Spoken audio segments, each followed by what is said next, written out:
Add ചെയ്യുമ്പോൾ, ഇന്ത്യയിൽ നിന്ന് ചെയ്യുമ്പോൾ?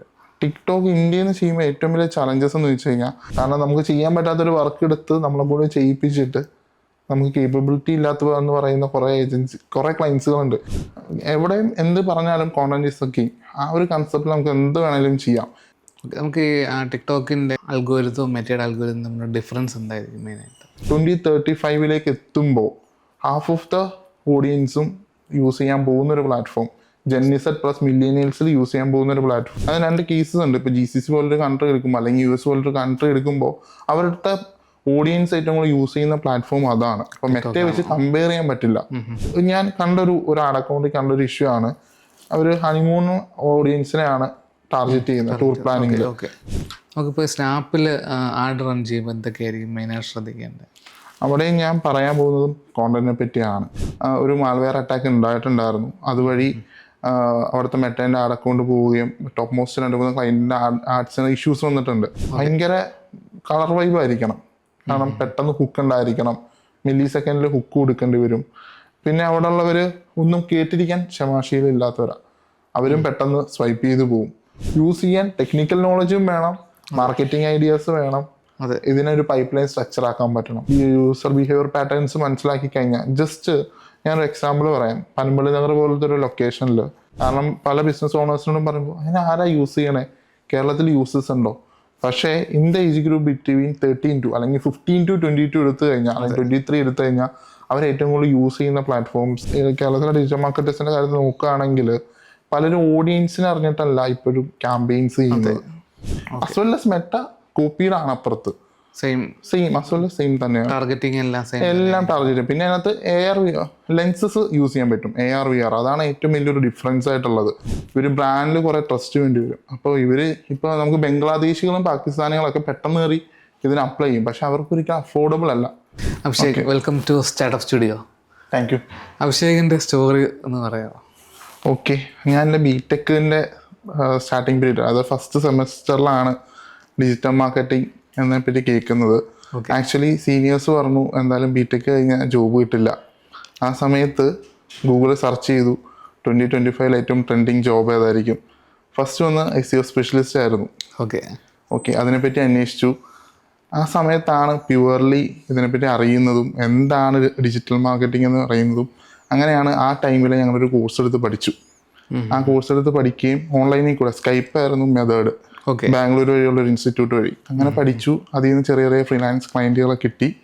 BTech കഴിഞ്ഞപ്പോൾ തന്നെ നമുക്ക് ജോബും കിട്ടി. പ്യുവർലി അങ്ങനെയാണ് എൻ്റർലി ഈ ഫീൽഡിലേക്ക് വരുന്നത്. അവിടെ നിന്നാണ് പിന്നെ പെയ്ഡ് ആഡിലേക്ക് കുറേ കൂടെ ക്രേസ് തോന്നുകയും പെയ്ഡ് ആഡിലേക്ക് മാറുന്നത്. പെയ്ഡ് ആഡ്സ് ഏതൊക്കെ പ്ലാറ്റ്ഫോംസ് ആണ് കൂടുതൽ? എല്ലാ പ്ലാറ്റ്ഫോംസും, അതായത് Meta, YouTube, Google, TikTok, Snapchat, LinkedIn, എല്ലാ പ്ലാറ്റ്ഫോമും ക്യാമ്പയിൻസ് ചെയ്തിട്ടുണ്ട്. 8 CR to 10 CR ad budget ഹാൻഡിലാണ് മന്ത്ലി. നമുക്കിപ്പോൾ ഈ കേരളത്തിൽ ഏറ്റവും കൂടുതൽ യൂസ് ചെയ്യുന്നത് മെറ്റ, ഗൂഗിൾ ആഡ്സ് ഒക്കെയാണ്.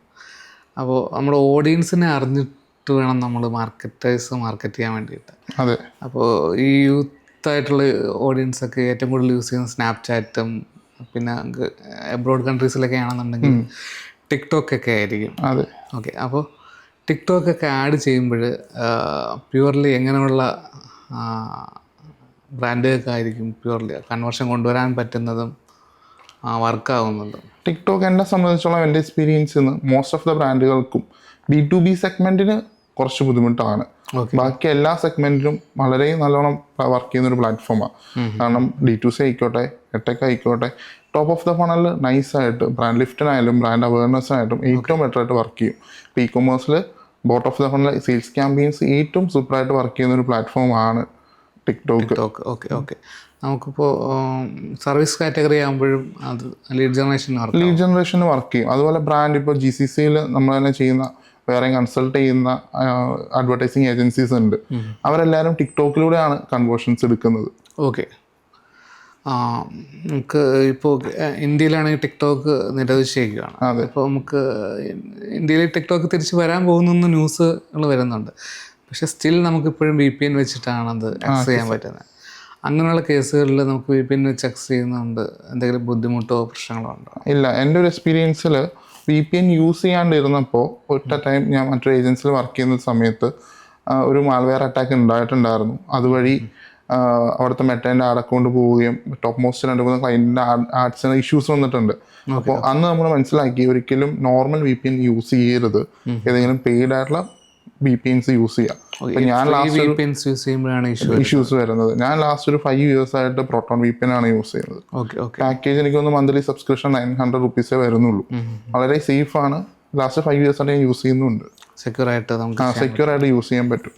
നമുക്ക് ഈ ടിക്ടോക്കിൻ്റെ അൽഗോരിതവും മെറ്റേഡ് അൽഗോരിതം തമ്മിലുള്ള ഡിഫറൻസ് എന്തായിരിക്കും മെയിനായിട്ട്? അൽഗോരിതത്തിൻ്റെ കേസിൽ വരുമ്പോൾ സിസ്റ്റം ടിക്ടോക്കിൻ്റെ സിസ്റ്റം കുറേയും കൂടി വീഡിയോ ഫസ്റ്റ് പ്ലാറ്റ്ഫോമാണ്.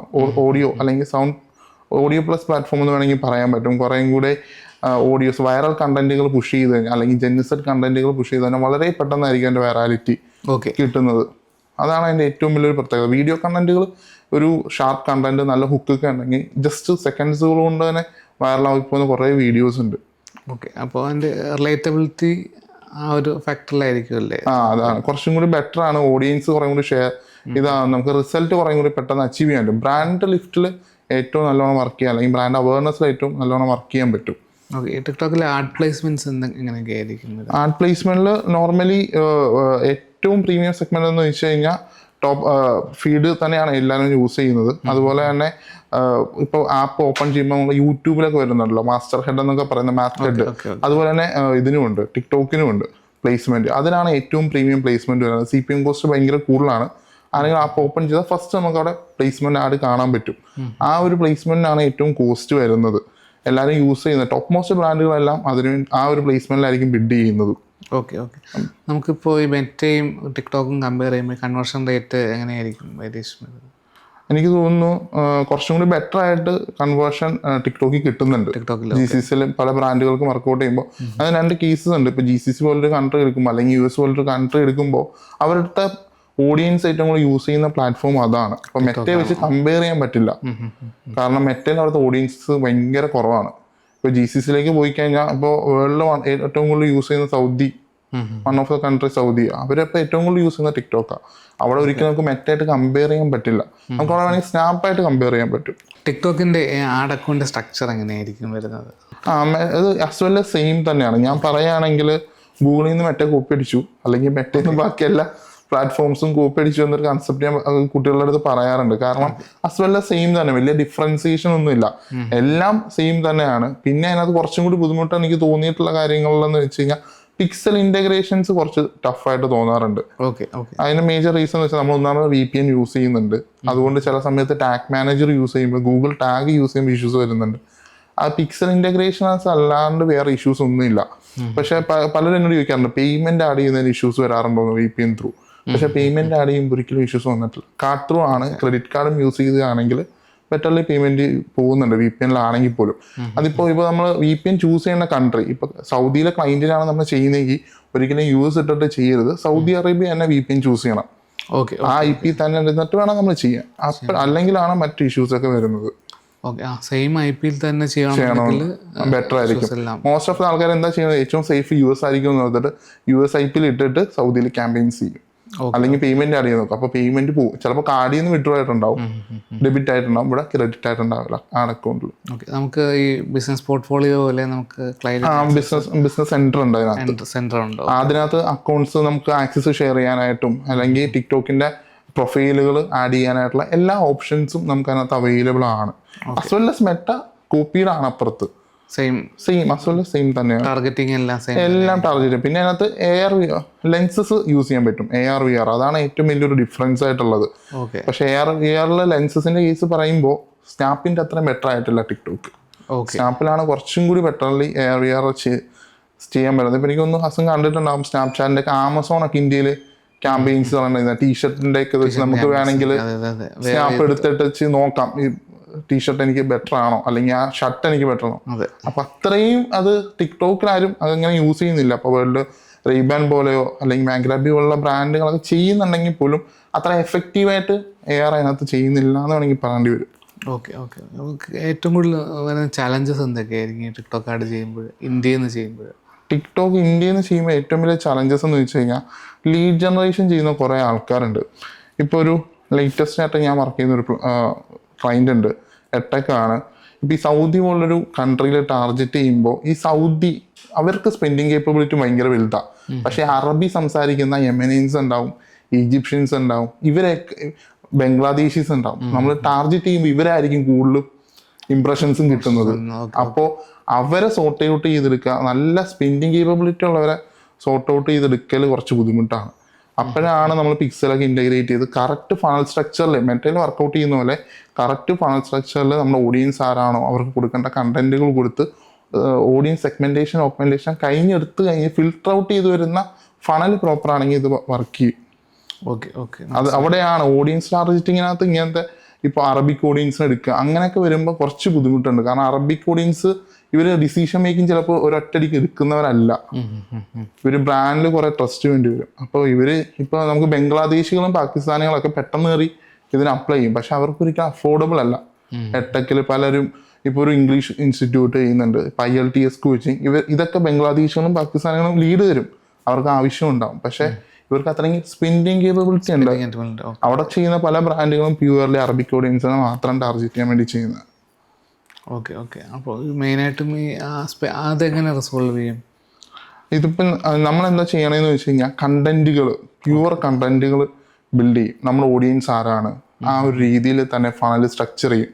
ടോപ്പ് ഓഫ് ദ ലെവൽ മുതലേ ഫണൽ മുതലേ നമ്മളെ കണ്ടന്റുകൾ പേജിലും നമുക്ക് ഇതിനകത്ത് സ്പാർക്ക് കാർഡ് എന്ന് പറയുന്ന ഒരു ഓപ്ഷൻ ഉണ്ട്. അതായത് ഓർഗാനിക്കലി പോസ്റ്റ് ചെയ്യുന്നതിന് നമ്മൾ ആഡായിട്ട് അല്ലെങ്കിൽ അവയർനെസ് ആയിട്ട് ലീഡ് ജനറേഷൻ അത് സെലക്ട് ചെയ്യാനുള്ള ഓപ്ഷൻ ഉണ്ട്. ഇപ്പോൾ അതിനകത്ത് കുറച്ച് പെർഫോമൻസ് കിട്ടിയ വീഡിയോസിനെ നമ്മൾ സ്പാർക്ക് കാർഡ് എന്ന ഓപ്ഷൻ വഴി, അതായത് ആ പ്ലേസ്മെൻറ്റ് വഴി നമ്മൾ ക്യാമ്പയിൻസ് ചെയ്യും. ആ ക്യാമ്പയിൻസ് ചെയ്യുന്നതിലൂടെ നമുക്ക് കുറച്ചും കൂടി ബെറ്റർ ആയിട്ട് ഓഡിയൻസിനെ കിട്ടും, ഇതിനായിട്ട് എൻഗേജ് ആയവർ. അങ്ങനെയാണ് നമ്മളിപ്പോൾ ഇഷ്യൂസിനെ കൂടുതലും സോൾവ് ചെയ്യുന്ന കണ്ടന്റ് കൊടുക്കേണ്ടി വരും, പ്യുവർലി കണ്ടന്റ്. ഇപ്പോൾ ലാസ്റ്റ് നമ്മളൊരു ക്ലയൻറ്റ് ഉണ്ടായിരുന്നു സൗദിയിൽ. അവർ പ്യുവർലി ഈ ബിസിനസ് രജിസ്ട്രേഷൻ ആ ആക്ടിവിറ്റീസൊക്കെ ചെയ്യുന്നത്. അവരുടെ target audience Pakistanis, Bangladeshi, Philippines, Egyptians, Saudi. അപ്പോൾ അവർക്ക് മേജർലി വന്ന ഈ ഇഷ്യൂ എന്താണെന്ന് വെച്ച് കഴിഞ്ഞാൽ ഇനിഷ്യൽ കേസിൽ അവർക്ക് കൺവേർഷനേ ഇല്ല. ലാസ്റ്റ് ഒരു 3 to 6 months ആയിട്ട് കൺവേർഷൻ ഇല്ലാണ്ടിരുന്നൊരു സമയത്ത് നമ്മൾ അപ്രോച്ച് ചെയ്യുകയും നമ്മളവരെ ഹെൽപ്പ് ചെയ്യുന്ന വെച്ചാൽ കണ്ടന്റ് ഇറക്കി. കാരണം ഇപ്പം നമ്മളിപ്പോൾ ഇരുന്ന് പോഡ്കാസ്റ്റ് ചെയ്യുന്നുണ്ട്, ഇതുപോലത്തെ കണ്ടന്റ് ഒരിക്കലും സൗദിയിൽ പോയിട്ടില്ല. അവിടെ നോളജ് ഷെയർ ചെയ്യാൻ തുടങ്ങി. അറബിക്കിലും ഉറുദുവിലും, പാകിസ്ഥാനികളെ ടാർഗറ്റ് ചെയ്ത് ഉറുദുവിലും ഹിന്ദിയിലൊക്കെ കണ്ടന്റുകൾ പോകാൻ തുടങ്ങി. അപ്പോൾ നോളജ് കൊടുത്തു, കമ്പനി രജിസ്ട്രേഷൻ സൗദിയിൽ എങ്ങനെ ചെയ്യണം. അത് ഉറുദുവിലും ഒറ്റ ടൈം 3 ലാംഗ്വേജ് സംസാരിക്കുന്നതിനെ ഒരേ ഫ്ലോറിൽ എടുത്തിട്ട് ഷൂട്ട് ചെയ്തു. ആ ഒരു കൺസെപ്റ്റിലെ സാധനം വർക്കൗട്ട് ചെയ്തു. അങ്ങനെ കൺവേർഷനിലേക്ക് എത്തിക്കാൻ പറ്റിയിട്ടുണ്ട്. മനസ്സിലായി. നമുക്കിപ്പോൾ മെയിനായിട്ടും യൂസ് ചെയ്യുന്ന ടൂളുകൾ ഏതൊക്കെ ആയിരിക്കും ടിക്ടോക്ക് ആഡിൻ്റെ? ഞാൻ കൂടുതൽ യൂസ് ചെയ്യുന്നത് ആഡ്സ് ലൈബ്രറി നല്ലോണം നോക്കാറുണ്ട്. കാരണം നമ്മൾ ഒരു കോമ്പറ്റീറ്റർ റിസർച്ച് നല്ല രീതിയിൽ ചെയ്യേണ്ടി വരും. കാരണം ടിക്ടോക്ക് എന്ന് പറയുന്ന പ്ലാറ്റ്ഫോം സൗദിയിലൊക്കെ ചെയ്യുമ്പോൾ ഭയങ്കര ലൗഡാണ്, കളർഫുള്ളാണ്. കാരണം അവർ കുറേ കൂടി ജെന്നിസ്, അവിടെ ഒരു 45 to 50 ഏജ് ഗ്രൂപ്പ് വരെ ഉള്ളവർ അതിനകത്ത് ആൾക്കാരുണ്ട്. പക്ഷെ എന്നാൽ പോലും പ്ലാറ്റ്ഫോം കുറേ കൂടെ ജെന്നിസറിന്റെ വൈബ് കാണിക്കുന്ന ഒരു പ്ലാറ്റ്ഫോമാണ്. അപ്പോൾ അതിന്റെ കണ്ടന്റ് ക്രിയേഷനിൽ അല്ലെങ്കിൽ അതിന്റെ കോണ്ടന്റ് സ്ട്രാറ്റജിയിൽ വളരെ വലിയൊരു ഫാക്ടർ ഉണ്ട്. ക്രിയേറ്റീവ്സ് എടുക്കാൻ വേണ്ടി നമ്മൾ കോമ്പറ്റീറ്റേഴ്സ് ആയിട്ട് നല്ലോണം എടുക്കും. അപ്പോൾ ഞാൻ ആർട്സ് ലൈബ്രറി മാത്രമാണ് വേറെ ഒരു എക്സ്റ്റേണൽ ടൂളായിട്ട് യൂസ് ചെയ്യുന്നത്. പിന്നെ നമ്മൾ തന്നെ ഐഡിയാസ് എടുക്കും. കാരണം കോമ്പറ്റീറ്റേഴ്സ് ആയിട്ട് എടുക്കുമ്പോൾ തന്നെ നമ്മളെ മനസ്സിലാവും കുറേ കാര്യങ്ങൾ, എന്താണ് കോമ്പറ്റീറ്റർ ചെയ്യുന്നത്. പിന്നെ നമ്മൾ കുറേയൊക്കെ കേരളത്തിൽ നിന്നുള്ള ഇംപ്ലിമെന്റേഷൻ, നമ്മൾ കൊടുത്തിട്ടുള്ള ഇംപ്ലിമെന്റേഷൻ ചെയ്യാറുണ്ട്. കാരണം അതൊന്നും ആ ഒരു ഓഡിയൻസ് സെഗ്മെന്റ് ആരും ചെയ്തിട്ടുണ്ടാവില്ല GCCയിലൊക്കെ. അപ്പോൾ അതും കൂടി ചെയ്യുമ്പോൾ നമുക്കൊരു നല്ല റിസൾട്ട് കിട്ടുന്നുണ്ട്. ഓക്കെ, നമുക്ക് ഇവിടുത്തെ ഐഡിയ അവിടെ ഇംപ്ലിമെന്റ് ചെയ്യുന്നുണ്ട്, ചെയ്യാൻ പറ്റും. ഓക്കെ, മനസ്സിലായി.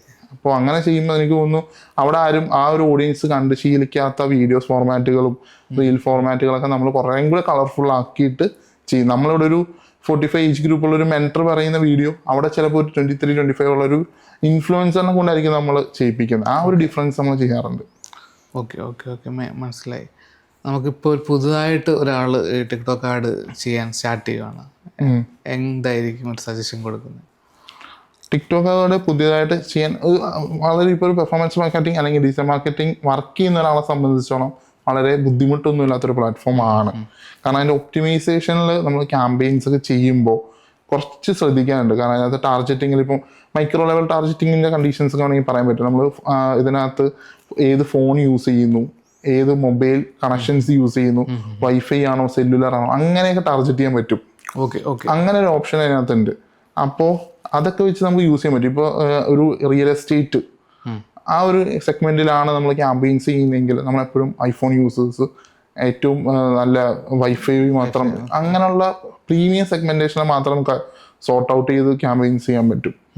അപ്പോൾ ഈ ഒപ്റ്റിമൈസേഷൻ കുറച്ച് ഇതാണ്. പിന്നെ ഇതിനകത്ത് കോണ്ടന്റ് സ്ട്രാറ്റജിയാണ്. കോണ്ടന്റ് എത്രത്തോളം ബെറ്റർ ആക്കാൻ പറ്റുന്നു, നമ്മുടെ കമ്മ്യൂണിക്കേഷൻ ബ്രാൻഡിന്റെ സൈഡിൽ നിന്ന് എങ്ങനെ ചെയ്യാൻ പറ്റുന്നു, അതൊക്കെയാണ് ഇതിനകത്ത് കുറേയും കൂടി പെർഫോമൻസ് നമുക്ക് തരുന്നത്. എവിടെയും എന്ത് പറഞ്ഞാലും കോണ്ടന്റ് ഈസ് ദ കിങ്. ആ ഒരു കൺസെപ്റ്റ് നമുക്ക് എന്ത് വേണേലും ചെയ്യാം. എങ്ങനെ ഹുക്ക് പറയാൻ പറ്റുന്നു, നമ്മൾ പറയും മെറ്റയിലേക്ക് വരുമ്പോൾ 3 സെക്കൻഡ് ആണെന്ന്, പക്ഷെ ഇവിടെ ഫസ്റ്റ് ഒരു 50 മില്ലി സെക്കൻഡിൽ നമുക്ക് ഹുക്ക് ഇടാൻ പറ്റിയ അവിടെയാണ് അതിൻ്റെ ഇതിരിക്കുന്നത്. കാരണം ഇതിനകത്തുള്ള ഓഡിയൻസിന്റെ ഇതെന്ന് വെച്ചാൽ അവർ കുറേയും കൂടെ സ്പീഡിൽ സ്വൈപ്പ് ചെയ്ത് പോകുന്നവരാ. അപ്പൊ ഫസ്റ്റ് ഒരു മില്ലി സെക്കൻഡിൽ നമുക്ക് ഹുക്ക് ഇടാൻ പറ്റിയ ഏറ്റവും ബെറ്റർ.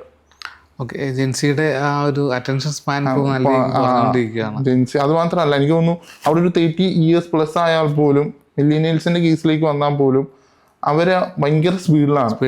അപ്പോൾ എനിക്ക് തോന്നുന്നു മില്ലി സെക്കൻഡ് ആണ് അവിടുത്തെ ഒരു ഹുക്ക് റേഷ്യോ. ഓക്കെ, നമുക്കിപ്പോൾ ആഡ് ചെയ്ത് വന്നിട്ട് അതിൻ്റെ മെട്രിക്സ് എങ്ങനെയൊക്കെ ആയിരിക്കും ഇവാലുവേറ്റ് ചെയ്യുന്നത്? ഇപ്പോൾ ടോപ്പ് ഓഫ് ദ ഫണലിൽ വേണമെങ്കിൽ മേജർ KPIs ഒക്കെ നമ്മൾ എടുക്കും. പിന്നെ കുറച്ചും കൂടി ടഫ് എന്ന് പറയുന്നത് ആപ്പ് ഇൻസ്റ്റലേഷൻ ക്യാമ്പയിൻ ആണ് ടിക്ടോക്കിൽ കുറച്ചും കൂടി റിസൾട്ട്. കാരണം മേജർ റീസൺ നമുക്ക് കുറച്ചും കൂടി സംസാരിച്ച പോലെ ആപ്പ് ഇൻസ്റ്റലേഷൻ വരും, പക്ഷെ അത് പിന്നെ അവർ റെക്കറിംഗ് ആയിട്ട് യൂസ് ചെയ്യുന്നുണ്ടോ, അവർക്ക് രജിസ്ട്രേഷൻ പേയ്മെന്റ് വരുന്നുണ്ടോ, ആ ഒരു കേസിലൊക്കെയാണ് പിന്നെയും എന്തെങ്കിലുമൊക്കെ ബുദ്ധിമുട്ടായിട്ട് വരുന്നത്. എനിക്ക് തോന്നുന്നു മെറ്റേൻ്റെ അത്രയും ഇതായിട്ട് ഇവരൊരു അൽഗോരിതം പഠിക്കുന്നില്ല. കാരണം ഓഡിയൻസിനെ പഠിക്കുന്നില്ല. നമുക്കിപ്പോൾ പിന്നെ ഒരു കസ്റ്റമർ ഓഡിയൻസിനെ ബിൽഡ് ചെയ്യാനായിട്ടോ അല്ലെങ്കിൽ റീടാർജറ്റ് ചെയ്യാനായിട്ടോ അല്ലെങ്കിൽ ഒരു ആപ്പ് ഇവന്റ് ഇപ്പോൾ പർച്ചേസ് ചെയ്തവർ അല്ലെങ്കിൽ ഇൻസ്റ്റാൾ ചെയ്തവർ ലാസ്റ്റ് 180 days ഒക്കെ എടുത്താലും ആപ്പ് ഇൻസ്റ്റലേഷന് കോസ്റ്റ് കൂടി പോകുന്നുണ്ട്. കാരണം അക്വറിംഗ് കോസ്റ്റ് ഭയങ്കര കൂടാ. ഇപ്പോൾ ഒരു 2 dirhams app first level app installation കിട്ടിയത് നമ്മളിവർ ഏതെങ്കിലും ആപ്പ് ഇവന്റ് വെച്ച് റീടാർജറ്റ് ചെയ്യുകയാണെങ്കിൽ ചിലപ്പോൾ 8 to 10 dirhams പോകുന്നുണ്ട്. അതൊരു കമ്പാനിയൻ ആപ്പിന്റെ ഒരു കേസിൽ നമ്മൾ കണ്ടിട്ടുണ്ട്. മോസ്റ്റ് ഓഫ് ദ ആൾക്കാർക്കും പറ്റുന്നത് ആപ്പ് ഇൻസ്റ്റലേഷൻ നടക്കും. അതെ, പിന്നെ റെക്കറിംഗ് കഴിഞ്ഞിട്ടുള്ള രജിസ്ട്രേഷൻ നടക്കാറില്ല. രജിസ്ട്രേഷൻ കഴിഞ്ഞ് കഴിഞ്ഞാൽ അത് കഴിഞ്ഞിട്ട് അതിനകത്തൊരു പേയ്മെന്റോ സബ്സ്ക്രിപ്ഷനോ ഉണ്ടെന്നുണ്ടെങ്കിൽ അവിടെയും ഡ്രോപ്പ് ആവാറുണ്ട്. അവിടെയാണ് മേജർ ഒരു ഫാക്ടർ വരുന്നത്. എനിക്ക് തോന്നുന്നു അതെനിക്ക് കുറച്ചും കൂടെ ബെറ്റർ ആയിട്ട് എനിക്ക് മെറ്റ തന്നെയാണ് ഇതായി തോന്നുന്നത്. കാരണം ആപ്പ് ഇവന്റുകൾ വെച്ചിട്ട് കുറച്ചും കൂടെ ബെറ്റർ ആയിട്ട് പെർഫോം ചെയ്യും. പക്ഷെ ആ കേസിൽ സ്നാപ്ചാറ്റിലേക്ക് വന്നു കഴിഞ്ഞാൽ സ്നാപ്ചാറ്റ് പ്യുവർലി ഒരു ആപ്പ് ഇൻസ്റ്റലേഷൻ ആപ്പ് ക്യാമ്പയിൻസിന് വേണ്ടി വന്നൊരു ബിൽഡ് ചെയ്തൊരു പ്ലാറ്റ്ഫോം പോലെ പലപ്പോഴും തോന്നാറുണ്ട്. പക്ഷെ അതിനകത്ത് പെർഫോമൻസ് വളരെ വലുതാണ്. അതാണ് എനിക്ക് തോന്നുന്നു ഇന്ത്യയിലെ തന്നെ പല ബ്രാൻഡുകൾ ഏറ്റവും കൂടുതൽ ആപ്പ് ഇൻസ്റ്റലേഷൻ ക്യാമ്പയിൻസ് സ്നാപ്പിൽ ജെന്നിസറിനെ ഫോക്കസ് ചെയ്യുന്നത്. ആണെങ്കിൽ അവർ ഈസിലി ആപ്പ് ഇൻസ്റ്റാൾ ചെയ്യുന്നു. എനിക്ക് തോന്നുന്നു പഴയ ഇപ്പോൾ കുറേ ഗെയിമിംഗ് ആപ്പുകൾ, അതുപോലെ തന്നെ നോർമൽ ഗെയിമിംഗ് ആപ്പുകൾ, ഓൺലൈൻ ഗെയിമിംഗ് ആപ്പുകൾ, ഇതെല്ലാം ഇതിനകത്ത് ചെയ്യാൻ കാരണം കുറെ കൂടെ ബെറ്റർ ആയിട്ട് ക്യാമ്പയിൻസ് ചെയ്യാൻ പറ്റുന്നുണ്ട്. ടിക്ടോക്കിലെ കേസിലേക്ക് ഒരു ആപ്പ് ഇൻസ്റ്റലേഷൻ ക്യാമ്പയിൻ കുറച്ച് ആപ്പ് റീടാർജറ്റിങ്ങിന്റെ കേസിലേക്ക് വരുമ്പോൾ കുറച്ച് ടഫായിട്ട് തോന്നിയിട്ടുണ്ട്. ഓക്കെ, നമുക്കിപ്പോൾ ഈ സ്നാപ്ചാറ്റിന്റെ കേസ് വരുമ്പോൾ കേരളത്തിലെ ഒട്ടുമിക്ക ബ്രാൻഡ്സും സ്നാപ്ചാറ്റിന്റെ ആഡ് ചെയ്തിട്ടില്ല, ചെയ്യാൻ സ്റ്റാർട്ട് പോലും ചെയ്തിട്ടില്ല. ഒരു 90% ചെയ്തിട്ടില്ല എന്നാണ് എൻ്റെ ഒരു എക്സ്പെരിമെന്റ്. ഞങ്ങൾ സജസ്റ്റ് ചെയ്യാറുണ്ടെന്നുണ്ടെങ്കിലും അവരത് എടുക്കാറില്ല. എൻ്റെ ഒരു എക്സ്പീരിയൻസ് അത് തന്നെയാണ്. പലരോടും പറയുമ്പോൾ അവിടെ ആരുണ്ട് ഇപ്പോ ചെയ്യുന്നവർ പോലും. എനിക്ക് എട്ടക്കിൽ വർക്കൗട്ടുള്ള സ്നാപ്ചാറ്റ് ആഡ്സ് ആണ്. അതെ, പക്ഷെ അവരാരും ഇപ്പോഴും അണ്ടർസ്റ്റാൻഡിങ് അല്ല. കാരണം പല ബിസിനസ് ഓണേഴ്സിനോടും പറയുമ്പോൾ അതിന് ആരാ യൂസ് ചെയ്യണേ, കേരളത്തിൽ യൂസേഴ്സ് ഉണ്ടോ? പക്ഷേ in the age group between 13 to അല്ലെങ്കിൽ 15 to 22 എടുത്തു കഴിഞ്ഞാൽ അല്ലെങ്കിൽ 23 എടുത്തു കഴിഞ്ഞാൽ അവർ ഏറ്റവും കൂടുതൽ യൂസ് ചെയ്യുന്ന പ്ലാറ്റ്ഫോംസ് സ്നാപ്ചാറ്റ് ആണ്. ഇപ്പോൾ യൂസർ ബിഹേവിയർ പാറ്റേൺസ് മനസ്സിലാക്കി കഴിഞ്ഞാൽ ജസ്റ്റ് ഞാനൊരു എക്സാമ്പിൾ പറയാം. പനമ്പള്ളി നഗർ പോലത്തെ ഒരു ലൊക്കേഷനിൽ അവിടെ സ്റ്റാർബക്സിൽ ഒരിക്കൽ വിസിറ്റ് ചെയ്തപ്പോൾ ഒരു സെറ്റ് ഓഫ് കൊച്ചിയിലെ ഒരു ഫേമസ് കോളേജിലെ സ്റ്റുഡൻസ് ഒരു 21 to 22 ഏജ് ഗ്രൂപ്പ് ഇരിക്കുന്നു. അവർ കാർഡ് പ്ലേ ചെയ്യാണ്. പക്ഷെ അവിടെ നിന്ന് അവർ സ്നാപ്പ് ഫോട്ടോ എടുക്കുന്നതും സ്ട്രീക്ക് ചെയ്യുന്നതും എല്ലാം സ്നാപ്പാണ് യൂസ് ചെയ്യുന്നത്. അപ്പോൾ ആ ഒരു ഓഡിയൻസ് പ്യുവർലി അവൈലബിൾ ആയ ഒരു പ്ലാറ്റ്ഫോം എന്തുകൊണ്ട് കേരളത്തിലെ പല എടെക് ബ്രാൻഡുകളും ആ ഒരു പ്ലാറ്റ്ഫോമിൽ നിന്ന് മാറിക്കുന്നു? ഈവൻ ദോ എനിക്ക് തോന്നുന്നു സ്നാപ്ചാറ്റിൻ്റെ ഒരു അനാലിസിസ് പ്രകാരം ഇന്ത്യയിലെ വേറൊരു ബ്രാൻഡായിട്ട് നടത്തിയ ഒരു സ്റ്റഡി പ്രകാരം 2035 എത്തുമ്പോൾ ഹാഫ് ഓഫ് ദ ഓഡിയൻസും യൂസ് ചെയ്യാൻ പോകുന്നൊരു പ്ലാറ്റ്ഫോം ജെന്നിസെറ്റ് പ്ലസ് മില്ലേനിയൽസിൽ യൂസ് ചെയ്യാൻ പോകുന്നൊരു പ്ലാറ്റ്ഫോം സ്നാപ്ചാറ്റ് ആയിരിക്കും. ഇവിടുത്തെ മേജർ ബ്രാൻഡുകളെല്ലാം മീഡിയ സ്പെൻഡിൻ്റെ ഒരു 50-60% ഷിഫ്റ്റ് സ്നാപ്ചാറ്റിലേക്ക് കൊണ്ടുവരും. ഇപ്പോൾ എനിക്കറിയാവുന്ന ഒരാൾ കുവൈറ്റിലാക്ക് പ്ലേസ്മെന്റ് കിട്ടിയത് first placement Snapchat add specialist ആയിട്ട് ഇന്ത്യൻ മണി 1 lakh സാലറിയിലാണ്. ഓക്കെ ആ ഒരു ഷിഫ്റ്റ് കേരളത്തിലേക്കും വരും, ഇന്ത്യയിലേക്കും വരും. അപ്പോൾ നമ്മൾ അതിനെ കുറിച്ച് പഠിക്കാൻ പോലും തുടങ്ങിയിട്ടില്ല. അതെ, നമ്മളിവിടുത്തെ ഇപ്പോൾ കറന്റ്ലി ഉള്ള ഡിജിറ്റൽ ഏജൻസീസിലുള്ള പലർക്കും തന്നെ സ്നാപ്ചാറ്റ് ആഡ്സ് അറിയില്ല. സിമ്പിളാണ്, പക്ഷെ അവിടെ കുറേയും കൂടെ വരാൻ പോകുന്നത് അതിനകത്ത് കമ്മ്യൂണിക്കേഷൻ കണ്ടന്റ് സ്ട്രാറ്റജി ചെയ്യുമ്പോഴാണ് അവിടെ ഏറ്റവും കൂടുതൽ ഇഷ്യൂസ് വരാൻ പോകുന്നത്. കാരണം അതിനകത്ത് കുറെ നോർമലി മെറ്റയിലെ ആഡ് എടുത്ത് സ്നാപ്പിലിട്ട് വർക്ക് ചെയ്യില്ല, ഒരിക്കലും വർക്ക് ചെയ്യില്ല. നമ്മൾ കഥ പറഞ്ഞിട്ടൊന്നും പോയിട്ട് റീൽ പ്രസന്റേഷൻ അവിടെ ഇല്ല. അവിടെ വളരെ നേറ്റീവായ ഒരു വീഡിയോ, ഒരു പ്രസന്റേഷൻ കൊടുക്കുകയാണെങ്കിൽ വളരെ നേറ്റീവ് ആയിരിക്കണം, അല്ലെങ്കിൽ ഒരു ടെസ്റ്റ് മോഡൽ കൊടുക്കുകയാണെങ്കിൽ വളരെ നേറ്റീവ് ആയിരിക്കണം. ഭയങ്കര കളർഫുൾ എഡിറ്റിങ്ങോ വളരെ ഒരു പോഡ്കാസ്റ്റ് സെറ്റപ്പിലോ അല്ലെങ്കിൽ വലിയ റീൽ ഷൂട്ടിംഗ് സെറ്റപ്പിലുള്ള വീഡിയോസ് ഒന്നും അവിടെ വർക്ക് ചെയ്യില്ല. അവിടെ വളരെ നേറ്റീവ് ആയിരിക്കണം. കാരണം ജെന്നിസഡ് കുറേയും കൂടെ അവർ സ്പെൻഡ് ചെയ്യാൻ കേപ്പബിൾ ആണ്, അവർ സ്പെൻഡ് ചെയ്യുകയും ചെയ്യും. അവർക്ക് ബ്രാൻഡ് എന്നൊരു കൺസെപ്റ്റ് ഇല്ല. ഒന്ന് അവർ ട്രെൻഡിനെ ഫോളോ ചെയ്യും, അവർ അതാണ് കുറേ കൂടെ ചെയ്യുന്നത്. അപ്പോൾ പല ബ്രാൻഡുകളും കറന്റ് കേരളത്തിൽ എട്ടക്കിനാണ് കേരളത്തിൽ ഏറ്റവും സ്കോപ്പ് ഉള്ളത്. എൻ്റെ ഒരു എക്സ്പീരിയൻസിൽ ഞാനൊരു ബ്രാൻഡിന് വർക്ക് ചെയ്തപ്പോൾ അവർക്ക് കൺവേർഷൻസ് കിട്ടിയിട്ടുണ്ട്. അത് ഞാൻ പലരോടും പറയുമ്പോൾ ഓക്കെ ചെയ്യാം, നമുക്ക് നോക്കാം എന്നൊരു കൺസെപ്റ്റേ പലരും പറയാറുള്ളൂ. എട്ടക്കിൽ വലിയൊരു സ്കോപ്പ് സ്നാപ്ചാറ്റിലുണ്ട്. അതെനിക്ക് തോന്നുന്ന ഒരു 2 yearsനുള്ളിൽ തന്നെ ഇവരെല്ലാവരും അണ്ടർസ്റ്റാൻഡ് ആവും. കാരണം ഒരു 2 yearsന്റെ ഗ്യാപ്പ് ഉണ്ടാവും അതിനകത്ത്. നമുക്കിപ്പോ എട്ടക്കല്ലാതെ ഇകോമിൽ വളരെ ബെറ്റർ ആയിട്ട് വർക്ക് ചെയ്യുന്ന ഏറ്റവും ബെറ്റർ ആയിട്ട് വർക്ക് ചെയ്യുന്നത് ഇകോമിന് തന്നെയാണത്. ഡിസിഷൻ എടുക്കാൻ പറ്റുന്ന എനിക്ക് തോന്നുന്നു ഏറ്റവും ബെറ്റർ ആയിട്ട് എന്നെ ഒരു ഇത് ചോദിച്ചു കഴിഞ്ഞാൽ ഇ-കൊമേഴ്സ് പ്ലസ് ആപ്പ് ഇൻസ്റ്റലേഷൻ, അതിനു വേണ്ടിയിട്ടാണ് ആ പ്ലാറ്റ്ഫോം യൂസ് ചെയ്യാൻ പറ്റുന്നത്. പിന്നെ GCCയിലൊക്കെ അവയർനെസ്സിന് ഏറ്റവും കൂടുതൽ യൂസ് ചെയ്യാൻ പറ്റുന്ന ഒരു പ്ലാറ്റ്ഫോമാണ്. ഇപ്പൊ US-ലായാലും അവയർനെസ്സിന് ബ്രാൻഡ് അവയർനെസ്സിന് യൂസ് ചെയ്യാം. കാരണം ഏറ്റവും കൂടുതൽ സ്പെൻഡ് ചെയ്യുന്നത് സോഷ്യൽ മീഡിയ ഏതാന്ന് നോക്കി കഴിഞ്ഞാൽ ഇവരെല്ലാവരും സ്പെൻഡ് ചെയ്യുന്ന സ്നാപ്പിലായിരിക്കും. ഇപ്പോൾ മെറ്റാ ആഡ്സിൻ്റെയും സ്നാപ്പിൻ്റെയും ആഡ് അക്കൗണ്ട് സ്ട്രക്ചർ സെയിം തന്നെയാണോ? അത് ഏകദേശം സെയിം. ഞാനിപ്പോൾ ടിക്ടോക്കിന്റെ കേസ് പറഞ്ഞ പോലെ തന്നെ എല്ലാം ഒരു സ്ഥലത്തുനിന്ന് മറ്റു സ്ഥലത്തേക്ക് കോപ്പിഡ് ആണ്. അത് പക്ഷേ എവല്യൂഷന് ബാധകമായിട്ടിരിക്കുകയാണ്. ഇപ്പൊ മെറ്റ നമുക്കറിയാം, ഒരു 2017 നമ്മൾ ഓപ്പൺ ചെയ്തപ്പോൾ ഉണ്ടായിരുന്ന സെറ്റപ്പോ ഇന്റഗ്രേഷൻസോ ഒന്നും അല്ല ഇപ്പോൾ ഉള്ളത്. അതുപോലെ സ്നാപ്പ് അതിൻ്റെ ഒരു പാത്തിലാണ്. ഞാൻ 2019 സ്നാപ്പിന്റെ അക്കൗണ്ട് ക്രിയേറ്റ് ചെയ്ത് ആഡ് ചെയ്യുന്ന സമയത്ത് വളരെ മിനിമം ഓപ്ഷൻസ് അതിനകത്ത് ഉണ്ടായിരുന്നുള്ളൂ. ഇപ്പൊ അത് ഇവോൾവ് ചെയ്ത് ചിലപ്പോൾ ഞാൻ ഇന്നലെ രാത്രി എടുത്തൊരു ക്ലാസ്സിന് ഇരിക്കുന്ന സെറ്റപ്പ് ആയിരിക്കും നെക്സ്റ്റ് ഡേ മോർണിംഗ് വരും ആഡ് അക്കൗണ്ടിലുള്ളത്. എൻ്റെ സിസ്റ്റം ഒക്കെ മാറിക്കളയും, എൻ്റെ ഇന്റർഫേസ് UI മാറുന്നുണ്ട്. ചില ആഡ് അക്കൗണ്ടുകൾക്ക് ചില സ്പെൻഡിങ് ഉള്ള ആഡ് അക്കൗണ്ടിൽ പുതിയ ഓപ്ഷൻസ് അവൈലബിൾ ആയി വരുന്നുണ്ട്, ചില ഓപ്ഷൻസ് ഡിസേബിൾ ആയി പോകുന്നുണ്ട്. ഇത് എവല്യൂഷനിൽ ഇരിക്കുന്ന ഒരു പ്ലാറ്റ്ഫോമാണ്. അതിൻ്റെ ഒരു ഫുൾ സ്ട്രെങ്ത് നമ്മൾ കുറച്ച് എനിക്ക് തോന്നുന്നു 1 yearനുള്ളിൽ അതിൻ്റെ ഫുൾ സ്ട്രെങ്ത് നമ്മൾ അറിയും. മെറ്റ പോലെ ഒരു ഫുൾ പാക്കേജിലേക്ക് അവരെത്തും. ഓക്കെ, മെറ്റയുടെയും ഗൂഗിളിന്റെയും ആ ഒരു ടോപ്പ് സാധനത്തിനെ അവർ മറ്റേക്ക് കോപ്പി ചെയ്തേക്കുന്നു എന്ന് വേണമെങ്കിൽ പറയാം. വളരെ സിമ്പിൾ ആയിട്ട് പറഞ്ഞാൽ കോപ്പീഡ് ആണല്ല. നമുക്കിപ്പോൾ സ്നാപ്പിൽ ആഡ് റൺ ചെയ്യുമ്പോൾ എന്തൊക്കെയായിരിക്കും മെയിനായിട്ട് ശ്രദ്ധിക്കേണ്ടത്? അവിടെയും ഞാൻ പറയാൻ പോകുന്നതും കോണ്ടന്റിനെ പറ്റിയാണ്. കാരണം എല്ലാവരും വിചാരം ഈ കേരളത്തിൽ ചെയ്യുന്നില്ല എന്ന് ഞാൻ പറയില്ല. ഒരു 2 or 3 ബ്രാൻഡിന്റെ ആൾക്ക് കോണ്ടാക്ട് ചെയ്ത് ചോദിക്കാറുണ്ട് ഡൗട്ടൊക്കെ. അപ്പോൾ അവരൊക്കെ പറയുന്നത് നിങ്ങൾ റീൽ എടുത്തു, ഇൻസ്റ്റയിൽ നല്ലോണം വർക്ക് ചെയ്തു, ലീഡ് കിട്ടി, അവയർനെസ് കിട്ടി, കൺവേർഷൻ. പക്ഷേ അത് സ്നാപ്പിൽ ഇട്ടപ്പോൾ ഒന്നും പറ്റിയില്ല. ഇവിടെ സ്നാപ്പിൽ ഓഡിയൻസ് ഇല്ലാഞ്ഞിട്ടായിരിക്കുമോ? അവർക്ക് ചിലപ്പോൾ അവരുടെ മേജർ ഓഡിയൻസ് ഉള്ളത് ഇവിടെയാണ്. എന്തുകൊണ്ട് വർക്ക് ചെയ്തില്ല എന്ന് ചോദിച്ചാൽ അവരുടെ കോണ്ടന്റാണ് പ്രശ്നം. അവിടെയും കോണ്ടന്റാണ് നമ്മൾ ഷാർപ്പൻ ചെയ്യേണ്ടത്. എത്രത്തോളം എന്ത് പറഞ്ഞാലും ആ കോണ്ടന്റിനകത്താണ് ഇതുള്ളത്. ഓക്കെ, സ്നാപ്പിൽ കോണ്ടന്റ് സ്ട്രക്ചർ ചെയ്യുമ്പോൾ എങ്ങനത്തെ കോണ്ടന്റ് ആയിരിക്കും വർക്കാവുന്നത്? അവിടെയും ഞാൻ പറഞ്ഞ പോലെ തന്നെ വളരെ ജെന്നിസഡായിട്ട് ഭയങ്കര കളർ വൈബ് ആയിരിക്കണം. കാരണം പെട്ടെന്ന് ഹുക്ക് ഉണ്ടായിരിക്കണം, മില്ലി സെക്കൻഡിൽ ഹുക്ക് കൊടുക്കേണ്ടി വരും. പിന്നെ അവിടെ ഉള്ളവർ ഒന്നും കേട്ടിരിക്കാൻ ക്ഷമാശീലമില്ലാത്തവരാ, അവരും പെട്ടെന്ന് സ്വൈപ്പ് ചെയ്ത് പോകും. അപ്പോൾ അവർക്ക് വേണ്ടത് എന്താണ്? ഇന്ന് നിങ്ങൾക്ക് 50 rupeesന് അല്ലെങ്കിൽ ഒരു ഓഫർ ഉണ്ട്, ജസ്റ്റ് അത് പറയുക, അല്ലെങ്കിൽ അവരെ എക്സ്പീരിയൻസ് ചെയ്യിപ്പിക്കുക. AR VR ലെൻസും മുഖേന അവരെ എക്സ്പീരിയൻസ് ചെയ്യിപ്പിക്കാം. എക്സ്പീരിയൻസ് ചെയ്താലേ പിന്നെ അവരെ കിട്ടുള്ളൂ. അതുകൊണ്ടാണ് പലരും ആമസോണും ഫ്ലിപ്കാർട്ടും എല്ലാം ഇന്ത്യയിൽ AR ക്യാമ്പയിൻസ് വഴി പ്രൊഡക്റ്റ് സെല്ല് ചെയ്യുന്നത്. ഇപ്പൊ എനിക്ക് തോന്നുന്നു മിന്ത്ര വരുന്നുണ്ട് AR ക്യാമ്പയിൻസ് ആയിട്ട് ലെൻസസ് യൂസ് ചെയ്തിട്ട്. അതൊക്കെയാണ് ഏറ്റവും ബെറ്റർ ആയിട്ട് പെർഫോം ചെയ്യുന്നത്. ഇനി എന്തായാലും ഫ്യൂച്ചർ പ്യുവർലി ലെൻസസിന്റെ ബേസ് ചെയ്ത് AR VR ലെൻസസ് വെച്ചിട്ടായിരിക്കും എല്ലാവരും എക്സ്പീരിയൻസ് ചെയ്തിട്ട് പർച്ചേസ് ചെയ്യാൻ തുടങ്ങും. നെക്സ്റ്റ് ഒരു 3 ഇയേഴ്സിനകത്തുള്ള മെട്ടയും ആ ഒരു എന്റെ ഫുൾ റൈബാനായിട്ട് കൊളാബ് ചെയ്ത് എന്റെ ഫുൾ ഫ്ലെഡ്ജിലേക്ക് അവർ 3 ഇയേഴ്സിനുള്ളിൽ എത്തും.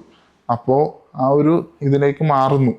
ഫ്യൂച്ചർ 10 ഇയേഴ്സിനുള്ളിൽ മൊബൈലേ ഇല്ലെന്ന് കംപ്ലീറ്റ്ലി വാഷ് ഔട്ട് ആവുന്ന രീതിയിലേക്ക് ഫുൾ എക്സ്പീരിയൻസ് വെച്ചിട്ട് നമുക്ക് എല്ലാത്തിനെയും ഫീൽ ചെയ്തിട്ട്, കാരണം ഇന്ത്യൻസിനോട് എല്ലാവരും പറയുന്നത് ഇന്ത്യൻസ് എപ്പോഴും ഫീൽ ചെയ്ത് പർച്ചേസ് ചെയ്യുന്നവർ ആയിരുന്നു എന്നാണ്.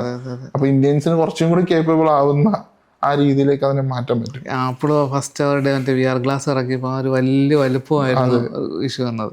പക്ഷെ മെറ്റയുടെ റൈബാൻ ഗ്ലാസ് വെച്ച് നോക്കുമ്പോൾ അത് നോർമലി ഒരു വിയറബിളായിട്ട് തന്നെയാണ്. അപ്പോൾ ആ ഒരു ലെവലിലേക്ക് ചേഞ്ചസ് വന്നിട്ടേ ഇരിക്കും. അപ്പോൾ ആ ടൈമിൽ നമ്മൾ മാർക്കറ്റേഴ്സ് അതിനനുസരിച്ചിട്ട് അതെ കുറെ കൂടെ ഇന്റഗ്രേറ്റഡ് ആവും ക്യാമ്പയിൻസ്. എനിക്ക് തോന്നുന്നു ഇപ്പോഴത്തെ ഒരു കേരളത്തിലെ ഡിജിറ്റൽ മാർക്കറ്റേഴ്സിന്റെ കാര്യത്തിൽ നോക്കുകയാണെങ്കിൽ പലരും ഓഡിയൻസിനെ അറിഞ്ഞിട്ടല്ല ഇപ്പോഴും ക്യാമ്പയിൻസ് ചെയ്യുന്നത്. ഓഡിയൻസിനെ ആരും അണ്ടർസ്റ്റാൻഡ് ചെയ്യാറില്ല. അവരുടെ ടാർഗറ്റ് ICP ആരാണെന്ന് അവർക്ക് ഇപ്പോഴും അറിയില്ല. ആ ICP എങ്ങനെ ഐഡന്റിഫൈ ചെയ്യാന്ന് അവർ അറിയുന്നില്ല. ICPയിലേക്ക് എങ്ങനെ എത്താമെന്ന് അവർ ചിന്തിക്കുന്നില്ല.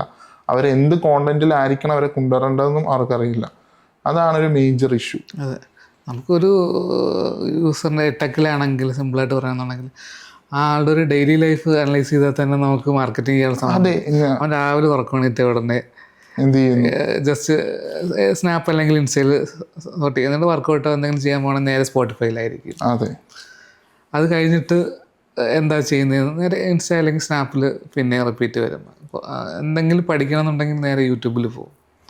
അപ്പോൾ നമ്മൾ ആ ഒരു സംഭവം പഠിച്ചിട്ട് ആഡ് ചെയ്യുകയാണെന്നുണ്ടെങ്കിൽ കുറച്ചും കൂടെയൊക്കെ വർക്കൗട്ട് ആവുമെന്ന് ഫീൽ ചെയ്ത്. അതെ, ഞാൻ പറയുകയാണെങ്കിൽ എപ്പോഴും നമ്മൾ വാച്ച് ചെയ്യണം. അതെ, ഒരു ജെന്നിസൺ എങ്ങനെ ക്യാരക്ടർ ബിഹേവിയർ പാറ്റേൺസ് മനസ്സിലാക്കുക. ഒരു 35 ഏജ് ഗ്രൂപ്പ് ഒരാളുടെ അടുത്ത് പ്രൊഡക്റ്റ് സെല്ല് ചെയ്യുമ്പോൾ അവരെന്താ ചിന്തിക്കുന്നത്. ഇപ്പം ഏറ്റവും കൂടുതൽ ഒരു എക്സാമ്പിൾ ആയിട്ട് ഒരു വുമണിനെ എടുത്താൽ മതി.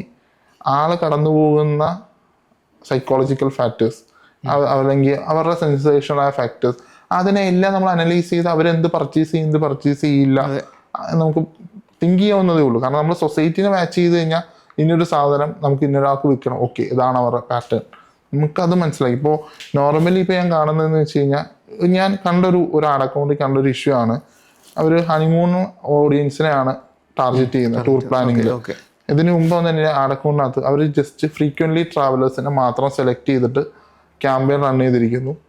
ഏകദേശം 400 to 500 ലീഡ്സ് കിട്ടിയിട്ടുണ്ട്. Zero conversion. ഓക്കെ, അവിടെ എന്ത് വ്യത്യാസം? ഫ്രീക്വൻ്റ്ലി ട്രാവലേഴ്സ് ഒരിക്കലും ഇവരുടെ ഹണിമൂൺ പാക്കേജസ് മേടിക്കുന്നവരല്ല. അവിടെ ഓഡിയൻസ് ആരായിരിക്കും? മാരേജ്, വെഡിങ്, ആ ഒരു കൺസെപ്റ്റ് ആയിട്ട് മറ്റേ തന്നെ ഒരു എനിക്ക് തോന്നുന്നു n നമ്പർ ഓഫ് ഓപ്ഷൻസ് ആണ് ചൂസ് ചെയ്യാനുണ്ട് അവരെ target. Recent engaged, anniversary 90 date, newly wed 3 months, അങ്ങനെ പല n നമ്പർ ഓഫ് ഓപ്ഷൻസ് മെറ്റയിൽ അവൈലബിൾ ആണ്. പക്ഷെ പലരും ഓഡിയൻസിനെ അറിഞ്ഞിട്ടല്ല ആഡ് റൺ ചെയ്യുന്നത്. അത് ഏറ്റവും വലിയൊരു ഇഷ്യൂ ആയിട്ട് തോന്നിയിട്ട് ഞാൻ അനലൈസ് ചെയ്യുന്ന പല അക്കൗണ്ടുകളിലും ഇപ്പോൾ ടെക്കിൻ്റെ എടുത്താലും B2Bയിൽ എടുത്താലും എല്ലാ സെഗ്മെന്റിലും ഇതാണ് ഇഷ്യൂ. ആർക്കും അറിയില്ല ഇതാണ് കോണ്ടന്റ് എങ്ങനെ പ്ലേസ് ചെയ്യണമെന്ന് അറിയില്ല, കോണ്ടന്റ് സ്ട്രാറ്റജി എന്ത് കമ്മ്യൂണിക്കേറ്റ് ചെയ്യണമെന്ന് അറിയില്ല. ലേറ്റസ്റ്റ് ആയിട്ടൊരു കമ്പാനിയൻ ആപ്പ് വർക്കൗട്ട് ചെയ്തു. അതിനകത്ത് മറ്റൊരു ഏജൻസി ചെയ്തിരുന്നൊരു വർക്കാണ്. അതിനകത്ത് മേജർ ഇഷ്യൂ അവർക്ക് പറയേണ്ടതല്ല അവർ കമ്മ്യൂണിക്കേറ്റ് ചെയ്തത്. ഇപ്പോൾ അവർക്കൊരു മന്ത്ലി ഒരു 1000 or 2000 ലീഡ് ആപ്പ് ഇൻസ്റ്റലേഷൻ കിട്ടാണ്ട് പോയി. എന്തുകൊണ്ടെന്ന് ചോദിച്ചു കഴിഞ്ഞാൽ അവർ കോണ്ടന്റ് വർക്ക് ചെയ്യാത്തോണ്ടാ. അതെ, അവർ കമ്പാനിയൻ ആപ്പിന് കൊടുക്കേണ്ട കോണ്ടന്റും അതിന്റെ ഹുക്കും അതിന്റെ വീഡിയോന്റെ ലെങ്തും എന്തായിരിക്കണം എന്ന് നമ്മൾ ചിന്തിക്കണം. അത് വെച്ച് നമ്മൾ വർക്കൗട്ട് ചെയ്ത് നമുക്ക് നല്ലൊരു റിസൾട്ട് കിട്ടി. അത് പ്രശ്നം എന്ന് വെച്ചാൽ ഓഡിയൻസ് നമ്മൾ അണ്ടർസ്റ്റാൻഡ് ചെയ്യണം. അവരെന്ത് ഹുക്ക് ഇടുന്നു, എവിടെ കൺവേർഷൻ ആവുമെന്ന് തിങ്ക് ചെയ്യണം. നമ്മുടെ കോമ്പറ്റീറ്റേഴ്സ് എന്ത് ചെയ്യുന്നു നമ്മൾ ഐഡന്റിഫൈ ചെയ്യണം. ഇതൊന്നും ഇല്ലാതെ നമ്മളൊരു ജസ്റ്റ് കുറെ ക്രിയേറ്റീവ് എടുത്തിട്ട് ക്യാമ്പയിൻ ചെയ്താൽ വർക്ക് ചെയ്യില്ല. അതിനൊരു പ്ലാറ്റ്ഫോം മെറ്റ് ചെയ്യാമായിരുന്നു ഒരു 5 കൊല്ലം മുന്നേ. ഒരു കോമ്പറ്റീഷൻ ഇല്ലാതിരുന്ന ഒരു സമയത്ത് ചെയ്തിരുന്നെങ്കിൽ കിട്ടിയേനെ. അങ്ങനെ ഒരു കാലം ഉണ്ടായിരുന്നു മെറ്റയ്ക്ക്. നമുക്കിപ്പോൾ ഏറ്റവും കൂടുതലും മാർക്കറ്റേഴ്സ് ഫെയിലാവുന്നത് ഈ ഓഡിയൻസിനെ പഠിക്കാത്തത് കൊണ്ട് തന്നെയാണ്. ജസ്റ്റ് അവർക്ക് ഒരു മെറ്റീരിയൽ ആഡ് റൺ ചെയ്യാൻ അറിയാം, ഗൂഗിളിൽ ഒരു ആഡ് റൺ ചെയ്യാൻ അറിയാം. പക്ഷെ എന്ത് കോപ്പി എഴുതണമെന്നോ ആരെ ടാർഗറ്റ് ചെയ്യണമെന്നോ ആ യൂസറിന് എന്ത് ക്രിയേറ്റീവ് കൊടുക്കണമെന്നൊന്നും ആ ഒരു ലെവലിലേക്ക് തിങ്ക് ചെയ്താൽ മാത്രമേ ഇനി ഈ പറയുന്ന സാധനങ്ങളെല്ലാം ചെയ്യാൻ ഇനി ടൂളുകൾ വേണ്ടി വരും. ഏജൻസ് ആൾറെഡി ബിൽഡായി. അതെ, അപ്പോൾ അവിടെ നമ്മൾ യൂസർ ജേർണി കറക്റ്റ് പഠിച്ചാൽ മാത്രമേ. അതെ, ഓരോ ടച്ച് പോയിന്റും മനസ്സിലാക്കേണ്ടി വരും. കാരണം കസ്റ്റമേഴ്സിന്റെ ഓരോ ടച്ച് പോയിന്റും മനസ്സിലാക്കാണ്ട് ഇനി ഫ്യൂച്ചറിലേക്ക് ക്യാമ്പയിൻസ് ചെയ്യാൻ പറ്റില്ല. അതെ, കാരണം ഇപ്പോൾ ഒരു ചെറിയ മൈന്യൂട്ട് ടച്ച് പോയിന്റ്സുകൾ പോലും മെഷർ ചെയ്യാൻ പറ്റാത്തവർ ഇനിയിപ്പോൾ ഏജൻസിന്റെ ഹെൽപ്പ് ഇതാക്കേണ്ടി വരും. എന്നാൽ മാത്രമേ അവർക്ക്, അല്ലെങ്കിൽ ഇപ്പോൾ നമ്മളിപ്പോൾ ഒരു ഓഡിയൻസിന് എടുത്താൽ ഓക്കെ അതിനെ ക്ലസ്റ്റർ ഔട്ട് ചെയ്യണം. അവർ ഫസ്റ്റ് ടച്ച് പോയിന്റ് എന്തൊക്കെയായിരിക്കും, സെക്കൻഡ് ടച്ച് പോയിന്റ്, അപ്പോൾ ഏതൊക്കെ പ്ലാറ്റ്ഫോം ചൂസ് ചെയ്യണം, ഏത് ലെവൽ ഓഫ് കണ്ടന്റ്, എന്ത് ഹുക്ക് ഇടണം, ഓക്കെ നമുക്ക് അതിനൊന്ന് മൈൻഡ് മാപ്പ് ചെയ്യാൻ പറ്റുന്നുണ്ട്. പക്ഷെ ഇപ്പോൾ വരുന്നൊരു മാർക്കറ്റേഴ്സിന്റെ ഒരു ഇതെന്ന് ചോദിച്ചു കഴിഞ്ഞാൽ അവർക്കത് അറിയില്ല. അതിന്റെ മേജർ റീസൺസ് അവർ ബ്രാൻഡിനെ അണ്ടർസ്റ്റാൻഡ് ആവാറില്ല. എനിക്ക് തോന്നുന്നു അതിനകത്ത് കേരളത്തിലെ ഏജൻസീസിന്റെ കാര്യങ്ങളും പറയേണ്ടി വരും. അവിടെ ഒരു എക്സാമ്പിൾ പറയുകയാണെങ്കിൽ പലരും ക്ലയന്റിനെ എടുക്കും, പക്ഷെ എന്താണ് ക്ലയന്റ് എന്നോ അതിനകത്തൊരു നല്ലൊരു അണ്ടർസ്റ്റാൻഡിങ് ചെയ്യാൻ പറ്റുന്ന ക്ലയന്റ് ആണോ നമ്മൾ നോക്കാറില്ല. നമ്മൾ ഫസ്റ്റ് ഓഫ് ഓൾ നോക്കുക നമുക്ക് ക്ലയന്റിനെ ഓൺബോർഡ് ചെയ്യാം, എന്നിട്ട് എങ്ങനെയെങ്കിലും വർക്ക് സ്റ്റാർട്ട് ചെയ്യാം. നമുക്കൊരു ഡെസ്ക് കണ്ടന്റ് ഉണ്ടായിരിക്കും, 10 റീല്, 12 സ്റ്റാറ്റിക്, 3 മോഷൻസ്. ഇതാണ് ഈ പല ഏജൻസിയിലും ഈ ഒരു ക്ലസ്റ്റർ സാധനങ്ങളാണുള്ളത്. പക്ഷെ അത് ആ ബ്രാൻഡിന് കിട്ടിയിട്ട് ആവശ്യമുണ്ടോ എന്ന് ഇവരാരും ചോദിച്ചിട്ടുമില്ല. നമ്മൾ ഈ റീല് കൊടുക്കുന്നുണ്ട്, മാസം കുറെ റീല് കൊടുത്ത് സോഷ്യൽ മീഡിയയിൽ കുറെ ഇട്ടിട്ട് കാര്യമില്ല. എല്ലാവർക്കും ഒരു ബഞ്ച് ഓഫ് കണ്ടന്റുകൾ ഉണ്ടായിരിക്കും, പക്ഷെ അതൊരിക്കലും ബ്രാൻഡിന് ആവശ്യമില്ല. കേരളത്തിലെ ഏജൻസികൾ ഫെയിൽ ആവുന്നത് അവിടെയാണ്. കാരണം അവർക്ക് ബ്രാൻഡിനനുസരിച്ച് വേണ്ടി ഇവരാരും വർക്ക് ചെയ്യാറില്ല. ഇവരൊരു റവന്യൂ ടാർഗറ്റ് ഇവരും മെഷർ ചെയ്ത് വെച്ചിട്ടുണ്ട്, അതിനുവേണ്ടി ബെഞ്ച് ഓഫ് കണ്ടന്റുകൾ കൊടുക്കും. പക്ഷെ ഇതൊരു പലർക്കും റീറ്റെയിൻ ചെയ്ത് ക്ലയന്റിനെ കൊണ്ടുപോകാൻ പറ്റാത്തതിന്റെയും റീസൺ അതാണ്. കാരണം ഒരു 3 to 4 months കഴിഞ്ഞാൽ ക്ലയന്റ് റീറ്റെയിൻ ചെയ്യുന്നില്ല. കാരണം ക്ലയന്റിന് ഗ്രോത്ത് ഇല്ലാണ്ടാകുമ്പോൾ ഡെഫിനറ്റ്ലി ക്ലയന്റ് മറ്റൊരു ഏജൻസി അന്വേഷിച്ചു പോകും. ഏറ്റവും കൂടുതൽ എൻ്റെ അനാലിറ്റിക്സിൽ ഒരു 1 year കൂടുതൽ ഒരു 30% ഏജൻസീസ് റണ്ണാവാറില്ല. അതെ, ഒരു 2 year പിന്നെയും സ്ട്രഗ്ലിങ്ങിലേക്ക് പോകും. ഒരു 60% അവിടെയും ഫെയിൽ ആവും. ഒരു 3 year എബോവ് വന്ന ഏജൻസീസ് എന്ന് പറഞ്ഞാൽ 20%, 30% ആൾക്കാർ മാത്രമാണ് 3 years എബോവ് ആയിട്ട് സക്സസ് ആയിട്ട് റൺ ചെയ്തുകൊണ്ടിരിക്കുന്നത്. അപ്പോൾ അവരുടെ എല്ലാം ഈ ഫെയിലാവുന്നത് നമുക്ക് വേണ്ട ക്ലയൻറ്റിനെയും വേണ്ടാത്ത ക്ലയൻറ്റിനെയും കൂടെ ഒരുമിച്ച് ഓൺബോർഡ് ആകുന്നതുകൊണ്ടാണ്. നമുക്ക് ആവശ്യമില്ലാത്ത, നമുക്കത് ചെയ്യാൻ പറ്റാത്ത ക്ലയൻറ്റ് ആണെന്നുണ്ടെങ്കിൽ അഫോർഡ് ചെയ്യുക തന്നെ ചെയ്യുക, അതിൽ നമുക്ക് പേടിക്കേണ്ട കാര്യമില്ല. അതെ, എൻ്റെ ഒരു അനാലിസിസ് മനസ്സിലാക്കി കഴിഞ്ഞാൽ ഒരു 1 lakh or 2 lakh തരുന്ന പ്രീമിയം ക്ലയൻസ് ഉണ്ടെങ്കിൽ അവരൊരു 6 months അല്ല നമുക്ക് റീറ്റെയിൻ ചെയ്യാൻ പറ്റും. അവർ നമ്മളൊരു 14 month റീറ്റെയിൻ ചെയ്താലേ ബ്രാൻഡിന് സക്സസിലേക്ക് എത്താൻ പറ്റുള്ളൂ. അവരെ ചിലപ്പോൾ ഒരു 6 months റീറ്റെയിൻ ചെയ്ത് കഴിഞ്ഞാൽ നമുക്കൊന്നും കിട്ടില്ല. കാരണം നമ്മൾ അവരുടെ അടുത്ത് പ്രൊമീസ് ചെയ്തിരിക്കുന്ന കാര്യങ്ങൾ നമ്മൾ ചെയ്തവർക്ക് റിസൾട്ട് എത്തിക്കാനേ പറ്റുന്നുള്ളൂ. അപ്പൊ അതുപോലെ നമ്മൾ ഓരോ ക്ലസ്റ്റർ എടുത്തു കഴിഞ്ഞാൽ ഒരു 25,000 ക്ലയന്റ് എടുത്താൽ മിനിമം നമുക്ക് ഒരു 8 months അവർ റീറ്റെയിൻ ചെയ്യണം. അല്ലെങ്കിൽ ഒരു 3 to 4 months റീറ്റെയിൻ ചെയ്തിട്ട് പോയ ബ്രാൻഡിന് ഭയങ്കര നഷ്ടം. കാരണം ഇനി മറ്റൊരു ക്ലയന്റിനെ കണ്ടെത്തണം, അതിന്റെ ക്യാക് വാല്യൂ, അതിന്റെ സെയിൽസ് ടീമിന് സ്പെൻഡ്, അങ്ങനെയുള്ള പല കാര്യങ്ങളും നോക്കാറുണ്ട്. ഇവിടുത്തെ ഏജൻസികളുടെ മേജർ ഫ്ലോപ്പും ഏജൻസികൾ സ്ട്രഗിൾ ചെയ്യാനുള്ള മേജർ റീസൺസും ബ്രാൻഡിനനുസരിച്ചല്ല, അവരുടെ ക്ലയന്റിന് എന്താണോ ആവശ്യം അതിനനുസരിച്ച് സ്ട്രാറ്റജിയിലല്ല വർക്ക് ചെയ്യുന്നത്. ഇപ്പോൾ ലേറ്റസ്റ്റ് ആയിട്ട് ഞാനൊരു ഒരാൾക്ക് കൺസൾട്ട് ചെയ്തു. അതൊരു പ്യുവർലി അത് കുറച്ചൊക്കെ ബ്രാൻഡ് ഓണേഴ്സ് മനസ്സിലാക്കേണ്ട ഒരു കാര്യമുണ്ട്. കാരണം ഡിജിറ്റൽ കുറെ വൈഡായി. കാരണം ഒരു കൊറോണയ്ക്ക് ശേഷമാണ് കേരളത്തിൽ ഡിജിറ്റൽ ഇതാണെങ്കിൽ പോലും ഇതൊരു 5th 6th ഇയറിലേക്ക് കടക്കുന്നു. എപ്പോൾ അവർ ബ്രാൻഡ് ഓണേഴ്സ് മനസ്സിലാക്കേണ്ടത് ഡിജിറ്റൽ മാർക്കറ്റിംഗ് ഇന്ന് ഒരു സ്റ്റാറ്റിക് ഡിസൈൻ ഇട്ട് ലീഡ് ഇട്ടാൽ നാളെ വർക്ക് ചെയ്യുന്ന ഒരു സാധനം അല്ല. പലരുടെയും വിചാരം ഇന്നൊരു നമ്മൾ റൺ ചെയ്ത് കഴിഞ്ഞാൽ നാളെ ലീഡ് കുറേ വരും. ചില ബിസിനസ് ഓണേഴ്സ് ഉണ്ട്, ഞാൻ ഒരു 2 weeks മുന്നേ കണ്ടാണ്, ഒരു ക്യാമ്പയിൻ ചെയ്യണം ആക്ക്. പക്ഷെ ക്യാമ്പയിൻ്റെ ഐഡി സെർച്ച് ക്യാമ്പയിൻ്റെ ഫുൾ ഐഡിയാസും പുള്ളി പറയും, കീവേഡ്സ് പുള്ളി പറയും, എല്ലാം സാറിങ് തരിക, നമ്മൾ അതിനകത്ത് ചെയ്യേ ഉള്ളൂ. അതിന്റെ അപ്പുറത്ത് നമ്മുടെ ഇഷ്ടത്തിന് ഒരു ക്യാമ്പയിനോ അല്ലെങ്കിൽ നമ്മുടെ ഇഷ്ടത്തിന് ഒരു കീവേഡോ കൊടുക്കാൻ പറ്റില്ല. കൊടുത്ത പുള്ളി പ്രശ്നം ഉണ്ടാക്കും. പക്ഷെ റിസൾട്ട് വരാറില്ല. പുള്ളി മാസം 2 ലക്ഷം രൂപ സ്പെൻഡ് ചെയ്യുന്നുണ്ട്, കൺവേർഷൻ നടക്കുന്നത് 2 or 3 കൺവേർഷനാണ്. പക്ഷെ നമ്മളിത് സജസ്റ്റ് ചെയ്യുമ്പോൾ പുള്ളി പറയുന്നത് ഏതോ ടോപ്പ് ലെവൽ ആര് പുള്ളിക്ക് സജസ്റ്റ് ചെയ്താണ് ഞാൻ ഇതിൻ്റെ അപ്പുറത്ത് ചെയ്യില്ല, പക്ഷേ ഹീ സ്പെൻഡിങ് 2 lakhs, കൺവേർഷൻ വരുന്ന 3 clients. ലാസ്റ്റ് 1 year ആയിട്ട് കൺകറന്റ് ആയിട്ട് അങ്ങനെ പുള്ളി ചെയ്തുകൊണ്ടിരിക്കണേ. അങ്ങനെയാണ് മറ്റൊരു ഏജൻസി മുഖേന ഞാൻ അവിടെ ചെല്ലുന്നത്. പക്ഷെ പുള്ളിയുടെ ആറ്റിറ്റ്യൂഡ് മാറാൻ നമ്മൾ എത്ര പറഞ്ഞാലും പുള്ളി മനസ്സിലാക്കില്ല. അങ്ങനെയും കുറച്ച് പ്രശ്നങ്ങളുണ്ട് കേരളത്തില്. നമുക്ക് ബിസിനസ് ഓണേഴ്സ് നമ്മുടെ കസ്റ്റമേഴ്സ് ആരാണെന്ന് കറക്റ്റ്ലി മനസ്സിലാക്കുക. അവർക്ക് ആ ഒരു കസ്റ്റമറെ അക്വയർ ചെയ്യാൻ എത്ര നമുക്ക് കോസ്റ്റ് വരും, ഒരു 100 leads ജനറേറ്റ് ചെയ്താൽ എത്ര കസ്റ്റമേഴ്സ്, എത്ര കൺവേർഷൻ വരും എന്നൊക്കെ ഉള്ളൊരു കാൽക്കുലേഷൻ കറക്റ്റായിട്ട് ഉണ്ടെന്നുണ്ടെങ്കിൽ നമുക്കൊരു മാർക്കറ്റിംഗ് ബജറ്റ് സെറ്റ് ചെയ്യാൻ പറ്റും. കോമൺലി ഞാൻ കണ്ടിട്ടുള്ളത് നിങ്ങളൊരു പാക്കേജ് അയക്ക്. അതെ, ഫസ്റ്റ് ചോദിക്കുന്ന പാക്കേജ്. ഒരു മാർക്കറ്റിംഗ് ബജറ്റ് എത്രയാണെന്ന് ചോദിച്ചു കഴിഞ്ഞാൽ അതൊന്നുമില്ല, നിങ്ങളൊരു പാക്കേജ് അയക്കുക. ഞാൻ കണ്ടിട്ടുള്ളൊരു 90% കേരളത്തിൽ നിന്നുള്ള ക്ലയൻസ്, ബിസിനസ് ചെയ്യുന്ന ആൾക്കാർ ഈ ഒരു ആൻസർ തന്നെയാണ് റിപ്പീറ്റ്ലി ചെയ്തു പോകുന്നത്. അതെ, അവരുടെ ബിസിനസ് എന്താണെന്നോ കസ്റ്റമേഴ്സ് എന്താണെന്നൊക്കെ മനസ്സിലാക്കിയിട്ട് നമുക്ക് മാർക്കറ്റേഴ്സിന് അറിയാം ഈ ഒരു നീഷിൽ ഇത്രയാണ് പെർ ലീഡിന് കോസ്റ്റ് വരുന്നത്. ആ ഒരു രീതിയിൽ സജസ്റ്റ് ചെയ്ത് തന്നെ കറക്റ്റ്ലി പോയി കഴിഞ്ഞ് കഴിഞ്ഞാൽ ഈ ഒരു എക്കോ സിസ്റ്റത്തിന് നമുക്ക് കറക്റ്റ്ലി ബിൽഡ് ചെയ്ത് കൊണ്ടുവരാൻ പറ്റും. അതെ, എനിക്ക് തോന്നുന്നു പലരും അത് മനസ്സിലാക്കാത്ത തന്നെയാണ് ഇൻഡസ്ട്രിക്ക് ഏറ്റവും ഒരു ബുദ്ധിമുട്ടായിട്ട് നിൽക്കുന്നത്. ബിസിനസ് ഓണേഴ്സിന് അവർക്ക് റിസൾട്ട് കിട്ടിക്കഴിഞ്ഞ് കഴിഞ്ഞാൽ അവർ സ്പെൻഡ് ചെയ്യും. ഓക്കെ, അത് മറ്റൊരു കാര്യം കൂടി പേടിയാണ്. അതെ, അതാണ് റീസൺ. പേടിയുണ്ട്. നമ്മൾ ഇത് സ്പെൻഡ് ചെയ്താൽ പൈസ പോകുമോ എന്നുള്ള പേടി കൊണ്ടാണ് സ്പെൻഡ് ചെയ്യാൻ മടിക്കുന്നത് പലരും, ഒരു 90% ആൾക്കാർ. പക്ഷെ അവർ റിസൾട്ട് കിട്ടിക്കഴിഞ്ഞാൽ അവർ അത് കൂടുതൽ സ്പെൻഡ് ചെയ്യാനും പറ്റാറുണ്ട്. അതിനകത്ത് 2 കാര്യങ്ങൾ പറയാനുണ്ട്. ഒന്ന്, ഏജൻസിയുടെ സൈഡിൽ നിന്ന് അവർക്ക് സജഷൻസ് കൊടുക്കാൻ പറ്റും. സജഷൻസ് പലരും കൊടുക്കാറില്ല. അതൊരു ഫസ്റ്റ് റീസണാണ്.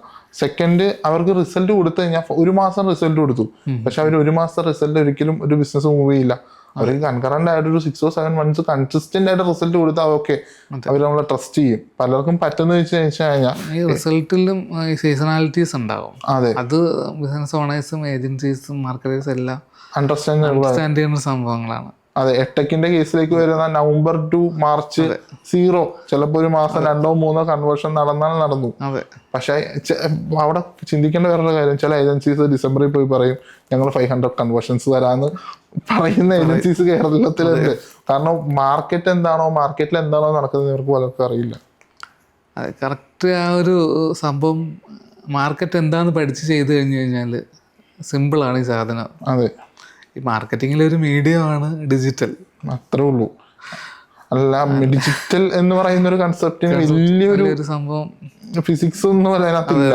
പക്ഷെ അത് മാർക്കറ്റിന്റെ അടിസ്ഥാനമായിരിക്കണം. ഓഡിയൻസിനെ കുറേയും കൂടെ സെഗ്മെന്റഡ് ആണ്. ഇവിടെ ഒരു ഡാറ്റ ഉണ്ട്, ഡാറ്റ അണ്ടർസ്റ്റാൻഡബിൾ ചെയ്യണം, എന്നിട്ട് വേണം ക്യാമ്പയിൻ ചെയ്യാൻ.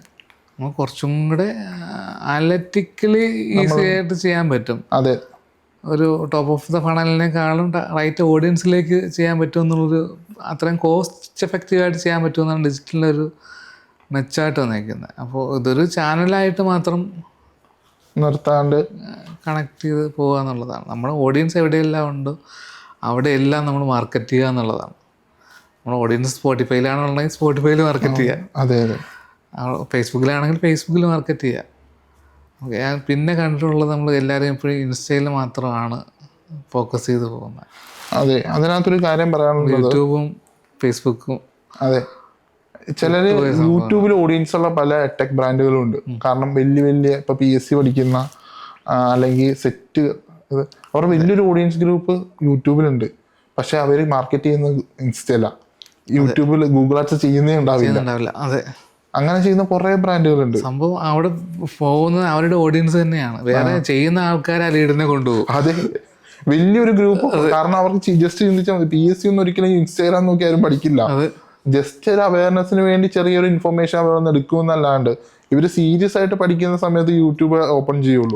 അവിടെ ക്യാമ്പയിൻ ചെയ്യാണ്ട് മെറ്റയിൽ ചിലപ്പോൾ 1 lakh സ്പെൻഡ്, ആകെ total marketing budget 2 lakh or 1 lakh ആയിരിക്കും. അത് എൻ്റയർലി സ്പെൻഡ് ചെയ്യുന്ന ആ പ്ലാറ്റ്ഫോമിലാണ്. അതിൽ നിന്നൊരു 150-200 ലീഡ്സ് ഇട്ടും 10% പോലും കൺവേർഷൻ ഉണ്ടാവില്ല.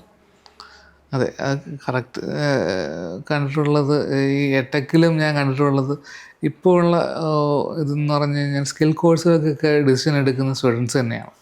പാരൻസ് ഫണ്ട് ചെയ്യുള്ളൂ. അതെ, അല്ല വേറൊരു വലിയ ഒരു +2 കഴിഞ്ഞിട്ട് വേറെ കോഴ്സിലേക്ക് പോവുകയാണെന്നുണ്ടെങ്കിലൊക്കെ ആയിരിക്കും പാരൻസ് ഡിസിഷൻ മേക്കിങ്ങിലേക്ക് വരുന്നത്. അപ്പോൾ അത് രണ്ടായിട്ട് കണ്ടിട്ട് നമ്മൾ ആഡ്സ് റൺ ചെയ്യേണ്ടി വരും. അതിനകത്തൊരു എക്സാമ്പിൾ ഉണ്ട്. ഞാൻ ഒരു 3 to 4 ബാക്ക് ഒരു കേരളത്തിലെ one of the tech brand, അവരും മന്ത്ലി ഒരു 16 to 17 lakhs മന്ത്ലി സ്പെൻഡ് ചെയ്യുന്നുണ്ട്. എന്തിനാ സ്പെൻഡ് ചെയ്യുന്നത് വെച്ചാൽ entire the budget to bottom of the funnel. Okay, എന്തിനോ വേണ്ടി ക്യാമ്പയിൻസ് റൺ ചെയ്യുന്നു. ഞാൻ ഓപ്പൺലി എൻ്റെ സിയോട് പറഞ്ഞു, എന്തിനോ വേണ്ടി ക്യാമ്പയിൻസ് റൺ ചെയ്യുന്നു, അവരുദ്ദേശിക്കുന്ന കൺവേർഷൻ അവർക്ക് കിട്ടുന്നില്ല. അവർക്ക് അവിടെ കൺവേർഷൻ വരുന്നത് ഒന്ന് സ്റ്റുഡൻസിന്റെ റിവ്യൂസ് ഉണ്ട്, പിന്നെ ബ്രാൻഡ് കുറച്ചധികം നാളായിട്ട് മാർക്കറ്റിലുണ്ട്. കേരളത്തിൽ ആ ഒരു നിഷിൽ എടുത്തു കഴിഞ്ഞാൽ ഒരു 3rd പൊസിഷൻ അവർക്കുണ്ട്. പിന്നെ അവിടുത്തെ മെന്റേഴ്സിന്റെ ടോപ്പ് ലെവലിൽ. പക്ഷെ അവർക്ക് മെറ്റേന്ന് അവർ 16 to 17 lakhs മന്ത്ലി സ്പെൻഡ് ചെയ്യുന്നുണ്ട്. കൺവേർഷൻ എടുത്തു കഴിഞ്ഞാൽ മന്ത്ലി ഒരു 32 to 47 ഇൻ ബിറ്റ്വീൻ. കാരണം 17 lakhs സ്പെൻഡ് ചെയ്യുന്ന ഒരു ബ്രാൻഡിന്റെ കൺവേർഷൻ റേറ്റ് ആണ്. ഒരു പ്യൂർലി ബോട്ട് ഓഫ് ദ ഫണല്ല വർക്ക്ഔട്ട് ചെയ്യുന്നത്, അതും മെറ്റയിൽ മാത്രം. Okay, Google single channel choose ചെയ്യുമ്പോഴും ഈ ഒരു പ്രശ്നം. കാരണം കറക്റ്റ് ആയിട്ടൊരു മീഡിയ പ്ലാനിങ് ഇവിടെ ആരും ഇല്ല. ഇവിടെ കേരളത്തിൽ മീഡിയ പ്ലാനിങ് ചെയ്യാറേ ഇല്ല. കാരണം ഫസ്റ്റ് റീസൺ, മീഡിയ പ്ലാനിങ് ചെയ്യാൻ കേപ്പബിൾ ആയി അറിയാവുന്നവർ എണ്ണം കുറവാണ്. കറക്റ്റ് ആയിട്ട് അതിന്റെ മീഡിയ പ്ലാൻ ചെയ്ത് അതിന്റെ KPIs അണ്ടർസ്റ്റാൻഡ് ചെയ്ത് അത് അച്ചീവ് ചെയ്യാനായിട്ട് ഇവിടെ ആരും ചെയ്യുന്നില്ല. ഇവിടുത്തെ ഏജൻസികൾ കൂടുതലും ചെയ്യുന്നത് എന്താണെന്ന് വെച്ച് കഴിഞ്ഞാൽ, ഇവര് പറയുന്നത് കുറച്ച് മെട്രിക്സ് ഉണ്ടാവും, അതിനെ അച്ചീവ് ചെയ്യാൻ വേണ്ടിയിട്ടാണ് ഇവർ ക്യാമ്പയിൻസ് ചെയ്യുന്നത്. ഞാൻ ഇന്നലെ ഒരു ആഡ് കണ്ടായിരുന്നു, 2 രൂപയ്ക്ക് ലീഡ് കിട്ടിയിരുന്നു. ഞാൻ ചിന്തിച്ചു, നമുക്ക് 1 രൂപയ്ക്ക് ലീഡ് എടുക്കാൻ പറ്റും. 1000 രൂപയ്ക്ക് ലീഡ് എടുത്തൊരു കൺവേർഷൻ നടന്നാലും കൺവേർഷൻ റേറ്റ് എത്രയാന്നുള്ളത്. അതെ, എല്ലാരും എപ്പോഴും നോക്കുന്ന എത്ര ലീഡ് കിട്ടി, എത്ര CPL ഉണ്ടെന്ന. പക്ഷെ ലീഡ് ടു കൺവേർഷൻ റേഷ്യോ നോക്കിക്കഴിഞ്ഞാൽ വളരെ കുറവായിരിക്കും. ലീഡ് ടു കൺവേർഷൻ റേഷ്യോ നോക്കാറില്ല. ലീഡ് കിട്ടുന്നതല്ല, കൺവേർട്ട് ആവുന്ന കുറച്ച് ലീഡ് കിട്ടുന്നതാണ്. അതിൻ്റെ ഒരു സംഭവം പറയുന്നത് നമുക്ക് സെയിൽസ് സ്റ്റാഫിൻ്റെ എഫർട്ട് കുറയ്ക്കാൻ പറ്റും. അതെ, മറ്റൊരു 100 ലീഡ് കിട്ടി 10 സെയിൽസ് സ്റ്റാഫ് ഉണ്ട് എന്നുണ്ടെങ്കിനേക്കാളും ഒരു 10 ലീഡ് കിട്ടി 2 പേരേ ഉള്ളൂ എന്നുണ്ടെങ്കിൽ അതിൻ്റെ ഒരു ലാഭവും കൂടുതലാണ്. അതെ, അപ്പോൾ ആ ഒരു ഇതിലേക്ക് നമ്മൾ CRM ഒക്കെ പ്രോപ്പർലി ഒപ്റ്റിമൈസ് ചെയ്യുമെന്ന് കഴിഞ്ഞാൽ നമുക്ക് ഒരു ലീഡിൻ്റെ ക്വാളിഫിക്കേഷൻ CRM തന്നെ ചെയ്യുകയാണെന്നുണ്ടെങ്കിൽ അത്രയും ബെറ്റർ. അതെ അതെ, എനിക്കൊന്നും പലരും ഓട്ടോമേഷൻസിലേക്കൊന്നും കേരളത്തിൽ ഇപ്പോഴും എത്തിയിട്ടില്ല. പ്യുവർ CRM യൂസ് ചെയ്യുന്നുണ്ട്, പല ബ്രാൻഡുകളും CRM യൂസ് ചെയ്യുന്നുണ്ട്. പക്ഷെ ആ കേസിലേക്ക് വരുമ്പോൾ അവർ പ്രോപ്പറായിട്ടല്ല യൂസ് ചെയ്യുന്നത്. കറക്റ്റായിട്ട് സ്വീക്വൻസ് ചെയ്തിട്ടില്ല, വാട്സപ്പ് ഓട്ടോമേഷൻസ് ചെയ്തിട്ടില്ല. CRM എങ്ങനെ ലീഡ് ഫിൽട്ടർ ഔട്ട് ചെയ്യുന്നത്? CRM എല്ലാവരും ചിലപ്പോൾ നല്ല കോസ്റ്റ് കൊടുത്ത് മേടിച്ച് വെച്ച CRMs ഉണ്ട് എല്ലാവരുടെയും കയ്യിൽ. പക്ഷെ അതിനകത്ത് എങ്ങനെ സെഗ്രിഗേറ്റ് ചെയ്യണമെന്ന് പോലും പലർക്കും പറ്റുന്നില്ല. അതെ, ഒരു ചെറിയൊരു ഡാറ്റ അങ്ങോട്ടും ഇങ്ങോട്ടും ഡ്രാഗ് ചെയ്യാനാണെന്നുണ്ടെങ്കിൽ ഗൂഗിൾ ഷീറ്റ് മതിയാവും. നമുക്ക് നല്ല രീതിയിൽ എക്സൽ യൂസ് ചെയ്യാൻ പറ്റുമെങ്കിൽ അതിനകത്ത് തന്നെ ചെയ്യാൻ മതി. പക്ഷെ കുറച്ചധികം ലീഡ് എടുക്കുന്ന, ചിലപ്പോൾ 2000 3000 ലീഡ് എടുക്കുന്ന ബ്രാൻഡുകൾക്ക് CRM വേണം. പക്ഷെ അത് ഫുൾ ഫ്ലഡ്ജിൽ എല്ലാ പാക്കേജും പർച്ചേസ് ചെയ്തിട്ടുണ്ടാവും. പക്ഷെ ആ ഓട്ടോമേഷൻസിൽ സീക്വൻസ് സെറ്റ് ചെയ്യുകയോ സീക്വൻസ് വാട്സപ്പ് ചെയ്യുകയോ ഒന്നും ചെയ്തിട്ടുണ്ടല്ലോ. ഇതിനകത്തെല്ലാം വാട്സപ്പ് ഓട്ടോമേഷൻ ഇപ്പൊ കറന്റ് വളരെ ബെറ്റർ ആണ്. വാട്സപ്പിൽ തന്നെ നമ്മൾ സ്പാം ചെയ്യാതെ അതെ സീക്വൻസ് കറക്റ്റ് ആയിട്ട് ചെയ്തു പോയി കഴിഞ്ഞാൽ അതിന്റെ കോപ്പി റൈറ്റിംഗ് ഒക്കെ ശ്രദ്ധിച്ച് ചെയ്ത് കഴിഞ്ഞാൽ നല്ല റിസൾട്ട് കിട്ടും. കോമൺലി അവിടെയും കണ്ടിട്ടുള്ളത് റിപ്പീറ്റഡ്ലി പ്രൊമോഷൻ മെസ്സേജ് അയച്ച് ബാൻ ചെയ്യിപ്പിക്കുന്നു, റിപ്പോർട്ട് അടിച്ച് ബ്ലോക്ക് ചെയ്യിപ്പിക്കും. അത് കറക്റ്റായിട്ട് സീക്വൻസ് സെറ്റ് ചെയ്യാത്തതാണ് ഏറ്റവും വലിയ പ്രശ്നം. അതെ, സീക്വൻസിന്റെ ഫണൽ പോലും പ്രോപ്പർ ആക്കില്ല. ചിലപ്പോ ഒരു റിവ്യൂ ചെയ്യേണ്ടതിന് വരെ ഒരുമിച്ച് 10 റിവ്യൂസ് ഒക്കെ കൊടുക്കും, വീഡിയോസ്. അങ്ങനെ വന്നൊരു ബ്രാൻഡിന്റെ ഒരു മെസ്സേജ് എന്റെ ഫോണിലുണ്ട്. ഞാൻ ജസ്റ്റ് ഒരു ഹായ് അയച്ചു, 10 റിവ്യൂസ് എനിക്ക് ഒരുമിച്ച് വന്നു. ഞാനത് കാണില്ലല്ലോ. അങ്ങനെ സെറ്റ് ചെയ്യുന്നവരുണ്ട്. എല്ലാ ദിവസവും രാവിലെ ഓരോ റിവ്യൂസ് വെച്ച് തരും. അങ്ങനെ അത് ഓട്ടോമേറ്റഡ് ആണ്. പക്ഷെ അത് കറക്റ്റായിട്ട് അത് ഫണൽ പ്രോപ്പർ സെറ്റ് ചെയ്ത് കഴിഞ്ഞാൽ അത് ബെറ്റർ ആയിട്ട് വർക്ക് ചെയ്യും. കറക്റ്റ് ഒരു ടൈമിങ്ങിനും ഇതൊക്കെ അനുസരിച്ചിട്ട് സെറ്റ് ചെയ്ത് കഴിഞ്ഞാൽ ബെറ്ററായിട്ട് നമുക്ക് വർക്കാവും. പിന്നെ ഞാൻ കണ്ടിട്ടുള്ളത് ഈ ബജറ്റ് പ്ലാനിങ്ങിലാണ്. ഇപ്പോൾ അത് ഞാൻ നേരത്തെ പറഞ്ഞ മേജർ ഇഷ്യൂ ട്രസ്റ്റിൻ്റെ തന്നെയാണ്. അത് ഏജൻസീസ് ആണെന്നുണ്ടെങ്കിൽ നിങ്ങൾക്ക് അത് റിസൾട്ട് കൊടുക്കാനാണെങ്കിൽ ഓൺബോർഡ് ചെറിയ ബജറ്റിൽ ഓൺബോർഡ് റിസൾട്ട് കാണിച്ചിട്ട് ബജറ്റ് കൂട്ടി പോകുന്നത് നല്ലൊരു സ്ട്രാറ്റജിയാണ്. നിങ്ങൾക്ക് പറ്റാത്ത ക്ലയൻറ്റ് ആണെന്നുണ്ടെങ്കിൽ ഓഫ്ബോർഡ് തന്നെ ചെയ്യാം. അതെ, അതല്ലാണ്ട് വേറെ ഓപ്ഷൻ ഇല്ല. കാരണം ക്ലയന്റിനെ വിളിച്ചു വരുത്തി അവർ പിന്നെ പറയാൻ പോകുന്നത് നമ്മുടെ ടീമിന് കേപ്പബിലിറ്റി ഇല്ലാന്നായിരിക്കും. കാരണം നമുക്ക് ചെയ്യാൻ പറ്റാത്തൊരു വർക്ക് എടുത്ത് നമ്മളെ കൂടെ ചെയ്യിപ്പിച്ചിട്ട് നമുക്ക് കേപ്പബിലിറ്റി ഇല്ലാത്ത എന്ന് പറയുന്ന കുറെ ക്ലയൻസുകളുണ്ട്. അവരോട് വലിയ പറയും നമ്മൾ 3 monthsനുള്ളിൽ നമ്മൾ SEO ഫസ്റ്റ് ആയിരിക്കും, സെർച്ച് ചെയ്ത സാറായിരിക്കും ഫസ്റ്റ്, ഇത്ര ലീഡ് കൺവേർഷൻ, കേരളത്തിലെ 1 of the top ബ്രാൻഡ്, അങ്ങനെയൊക്കെ പറയുന്ന CEOs ഉണ്ട് കേരളത്തില്. പക്ഷേ ഇതൊന്നും ഏജൻസിന്ന് പെട്ടെന്ന് ഇതൊന്നും ഒരിക്കലും ഒരു ബ്രാൻഡ് ഒരു സെക്കൻഡ് കൊണ്ടോ 3 months കൊണ്ടോ ഗ്രോ ആയി പോകുന്നതല്ല. വളരെ പെർസെൻറ്റേജിലായിരിക്കും അങ്ങനെയുള്ള ബ്രാൻഡുകൾ ഗ്രോ ആവുന്നത്. അങ്ങനെ ഗ്രോ ആവുന്നെങ്കിൽ പോലും അതിൻ്റെ ഒരു 8% വന്ന് നല്ല രീതിയിൽ ഒരു കണ്ടന്റ് ചെയ്ത് ട്രസ്റ്റ് ഒക്കെ ബിൽഡ് ചെയ്തിട്ടായിരിക്കും, ഒരു വൈറൽ കണ്ടന്റ് കൊണ്ടായിരിക്കും അവരൊക്കെ പോകുന്നത് പല ബ്രാൻഡുകൾ. പറഞ്ഞപ്പോൾ തന്നെ ഞങ്ങളുടെ ഇന്നോസ് ബ്രാൻഡിന് ChatGPT വരുന്ന ലീഡുകളെല്ലാം 0 ജങ്കാണ്, പ്യുവർ ക്വാളിഫൈഡ് ലീഡാണ്. ഞാൻ ലാസ്റ്റ് മന്ത് റിപ്പോർട്ട് ഒന്ന് അനലൈസ് ചെയ്തപ്പോൾ അപ്പോൾ നമ്മൾ SEO അതുപോലെ നമുക്ക് ഓപ്പർച്യൂണിറ്റീസ് ഉണ്ട്. നമ്മളൊന്ന് വർക്കൗട്ട് ചെയ്ത് എടുത്തു കഴിഞ്ഞ് കഴിഞ്ഞാൽ ഈ പ്ലാറ്റ്ഫോം എല്ലാം നമുക്ക് ക്രാക്ക് ചെയ്യാൻ പറ്റും. എല്ലാ പ്ലാറ്റ്ഫോമും ഒരിക്കലും ബിസിനസ്സിന് എതിരല്ല, എല്ലാം നമുക്ക്. പക്ഷെ അതിനെ യൂസ് ചെയ്യാൻ ടെക്നിക്കൽ നോളജും വേണം, മാർക്കറ്റിംഗ് ഐഡിയാസ് വേണം, ഇതിനൊരു പൈപ്പ് ലൈൻ സ്ട്രക്ചർ ആക്കാൻ പറ്റണം. ഇത് മൂന്നും ഒരു ടെക്നിക്കൽ അല്ലെങ്കിൽ ഒരു ഡിജിറ്റൽ മാർക്കറ്റർ എന്ന് പറയുന്ന ആൾക്കാർ ഒരു സ്കിൽ ഉണ്ടായാൽ മാത്രമേ ബ്രാൻഡിന് അത് യൂസ് ചെയ്യാൻ പറ്റുള്ളൂ. എനിക്ക് നോർമൽ മറ്റേ പെയ്ഡ് ആഡ്സ് ചെയ്യുമ്പോൾ കിട്ടുന്ന കുറച്ച് ജങ്ക് ഉണ്ടാവും. ഇത് 0 ജങ്ക് എന്ന് പറയുമ്പോൾ അത് കൺവേർട്ട് ആവുന്ന ക്വാളിഫൈഡ് ലീഡ്സ്. അതെ, ബ്രാൻഡിനെ സംബന്ധിച്ചോളം അത് മതി. ഒരു നെക്സ്റ്റ് ഒരു 5 months കഴിഞ്ഞാൽ വേണമെങ്കിൽ പെയ്ഡ് ആഡ്സ് അവിടെ സ്റ്റോപ്പ് ചെയ്യാം. പ്യുവർലി ഇതിനെ മാത്രം ഡിപ്പെൻഡ് ചെയ്യാൻ പറ്റും. അപ്പോൾ നമുക്ക് നമ്മുടെ കസ്റ്റമേഴ്സ് എങ്ങനെയാണ് ബിഹേവ് ചെയ്യുന്നതെന്നനുസരിച്ചിട്ട് നമുക്കൊന്ന് സ്ട്രാറ്റജി പ്ലാൻ ചെയ്ത് കഴിഞ്ഞ് കഴിഞ്ഞാൽ ബെറ്റർ ആയിരിക്കും. ഓക്കെ, ഇപ്പോൾ പുതുതായിട്ട് ഡിജിറ്റൽ മാർക്കറ്റിംഗ് പഠിക്കാൻ അല്ലെങ്കിൽ ഈ ഒരു ഫീൽഡിലേക്ക് വരാൻ പോകുന്നവർക്കുള്ള ഒരു സജഷൻ എന്താണ്? ഇനി എന്തായാലും പ്യുവർലി മാർക്കറ്റിംഗ് പലപ്പോഴും പറയാറുണ്ട്, വരുന്നു മാർക്കറ്റിംഗ് ജോബ്സ് എല്ലാം ഇല്ലാണ്ടായി പോകുന്നു. ഒരിക്കലും ഇല്ല. മാർക്കറ്റിങ്ങിന് അവിടെയാണ് ഏറ്റവും വലിയ സ്കോപ്പ് വരാൻ പോകുന്നത്. അതിൻ്റെ ഏറ്റവും ലേറ്റസ്റ്റ് ട്രെൻഡുകൾ അല്ലെങ്കിൽ ഏറ്റവും ലേറ്റസ്റ്റ് ടെക്നോളജീസിനെ യൂസ് ചെയ്ത്, മാർക്കറ്റിംഗ് ടെക്നോളജീസിനെ യൂസ് ചെയ്തിട്ട് നമുക്ക് ക്യാമ്പയിൻസ് ചെയ്യാൻ പറ്റുന്ന ഒരു ഫീച്ചറിലേക്ക് നമ്മൾ മാറുന്ന ഒരു AI ഇൻ്റഗ്രേഷനിലേക്ക് മാറുകയാണ്. അപ്പോൾ നമുക്ക് വലിയൊരു ഓപ്പർച്യൂണിറ്റീസ് ഉണ്ട്. പലരും പറയുന്നത് ഇനി ഡിജിറ്റൽ മാർക്കറ്റിംഗ് ഇല്ല, ഇനി മെറ്റ തന്നെ ക്യാമ്പയിൻ ചെയ്തോളും, മെറ്റ തന്നെ എല്ലാം ചെയ്തോളും. പക്ഷേ മെറ്റ എന്ന് പറയുന്ന സിസ്റ്റത്തിന് നോളജ് കൊടുക്കാൻ ഒരിക്കലും, സിസ്റ്റം എത്രത്തോളം ഡാറ്റ അനലൈസ് ചെയ്താലും നമുക്ക് ഒരു മാർക്കറ്റിംഗ് പേഴ്സണിൻ്റെ ഹെൽപ്പ് അവിടെ എന്തായാലും വേണ്ടി വരും. കാരണം അതിനകത്തൊരു ക്രിയേറ്റീവ് ക്യാമ്പയിൻ തോട്ട് കൊണ്ടുവരാൻ ഒരിക്കലും മെറ്റയ്ക്ക് കഴിയില്ല. എത്രത്തോളം ക്രിയേറ്റീവ്, അതൊരു ഹ്യൂമൻ ബീങ് ക്രിയേറ്റ് ചെയ്യുന്ന പല ക്യാമ്പയിൻസും വർക്കിനെ ഈസിയാക്കും. പക്ഷെ ഒരിക്കലും ക്രിയേറ്റീവായ ഒരു ക്യാമ്പയിൻസിനെ ബിൽഡ് ചെയ്യാൻ ഒരിക്കലും പറ്റില്ല. നമുക്കൊരു 10 പേര് ചെയ്യുന്ന ജോബ് ഒരാളെ വെച്ച് ചെയ്യിക്കാൻ പറ്റും. പക്ഷെ ഒരു ക്രിയേറ്റീവ് എന്നുള്ളൊരു കൺസെപ്റ്റ്, അഡ്വർടൈസിങ് എപ്പോഴും ക്രിയേറ്റീവാണ്. പലപ്പോഴും പണ്ട് പറയാറുണ്ട് അഡ്വർടൈസിങ് എപ്പോഴും ലേസി പീപ്പിൾസിന്റെ ആണെന്ന്. പക്ഷെ ഏറ്റവും ലേസി പീപ്പിൾസിന്റെ തലയിലാണ് ഏറ്റവും ബെറ്റർ ക്രിയേറ്റിവിറ്റി വരുന്നത്. അപ്പോൾ ഒരു ക്രിയേറ്റീവ് പേഴ്സൺ ഇല്ലാണ്ട് ഒരു ക്യാമ്പയിൻസ്, ഇപ്പോൾ നല്ലൊരു സ്റ്റാറ്റിക് എത്രത്തോളം AI പറഞ്ഞാലും ഭയങ്കര ക്രിയേറ്റീവായിട്ടൊരു സാധനം, ചിലപ്പോൾ ഹ്യൂമൻ ബിഹേവിയർ തോട്ടിനെ ഒന്ന് സ്ട്രൈക്ക് ചെയ്യിക്കാൻ പറ്റുന്നൊരു സാധനം AI ചെയ്യാൻ പറ്റാണ്ട് വരാവുന്നൊരു പോയിന്റുകളുണ്ട്. നമുക്കിപ്പോൾ ഞാൻ മറ്റേ ട്രംപിൻ്റെ ഒരു വീഡിയോ ഉണ്ടായിരുന്നു, അതിനകത്ത് എല്ലാവരും ഉണ്ടായിരുന്നു. സുക്കർബർഗ് ഉണ്ട്, ആപ്പിളിൻ്റെ CEO ഉണ്ട്. അവർക്ക് ഇൻവെസ്റ്റ് ചെയ്യുന്ന ബില്യൺസ് ഓഫ് എമൗണ്ട് കണ്ടാൽ തന്നെ നമുക്ക് മനസ്സിലാവും. ഒരു വലിയൊരു സൂചനയാണ്. അത്രയും സ്പെൻഡ് അവർ ഇൻവെസ്റ്റ് ചെയ്യുന്നുണ്ടെങ്കിൽ ഒരു മിനിമം 2x എക്സ്പെക്ട് ചെയ്തുമ്പോൾ തന്നെ ആ ഒരു എമൗണ്ട് കാൽക്കുലേറ്റ് ചെയ്യാൻ ഞാൻ 2 മിനിമം പറഞ്ഞതാണ്. അതെ, എത്രയോ ബില്യണാണ് അവർ ഇൻവെസ്റ്റ് ചെയ്യുന്നത്. അപ്പോൾ ഈ ഒരു ഇൻഡസ്ട്രിയുടെ വളർച്ച അതുപോലെ എനിക്ക് തോന്നുന്നു കേരളത്തിൽ ഈ ഓണത്തിന് ഡിജിറ്റൽ മാർക്കറ്റിംഗ് സ്പെൻഡ് നല്ല CR ഉണ്ട്. 1150 CR എന്തോആണ് പല ബ്രാൻഡുകളും ചെയ്ത് സ്പെൻഡുകൾ. ഒരിക്കലും ഡിജിറ്റൽ മാർക്കറ്റിംഗ് സ്കോപ്പ് ഇല്ലാത്തതല്ല. അതിപ്പോൾ 2035 ആയാലും 2045 ആയാലും മാർക്കറ്റിംഗ് ബിസിനസ്സിലോടത്തോളം കാലം ബിസിനസ് എന്ന് സ്റ്റോപ്പ് ആവുന്നു, അന്നേ മാർക്കറ്റിംഗ് സ്റ്റോപ്പ് ആവുന്നു. കാരണം മാർക്കറ്റിംഗ് ഇല്ലാണ്ട് ഒരിക്കലും ഒരു ബ്രാൻഡിന് മുന്നോട്ട് പോകാൻ പറ്റില്ല. ഈവൻ ദോ ഒരു ഫസ്റ്റ് 1 year സ്ട്രഗ്ലിംഗ് പീരീഡിൽ വേണ്ടി വരും. പക്ഷെ പിന്നെ അങ്ങോട്ട് അവർ ഫ്ലറിഷ് ആവണമെങ്കിൽ മാർക്കറ്റിംഗ് വേണം. അവിടെ ഒരു മാർക്കറ്റിംഗ് കൺസെപ്റ്റ് വേണം, ബ്രാൻഡ് ഐഡിയാസ് വേണം.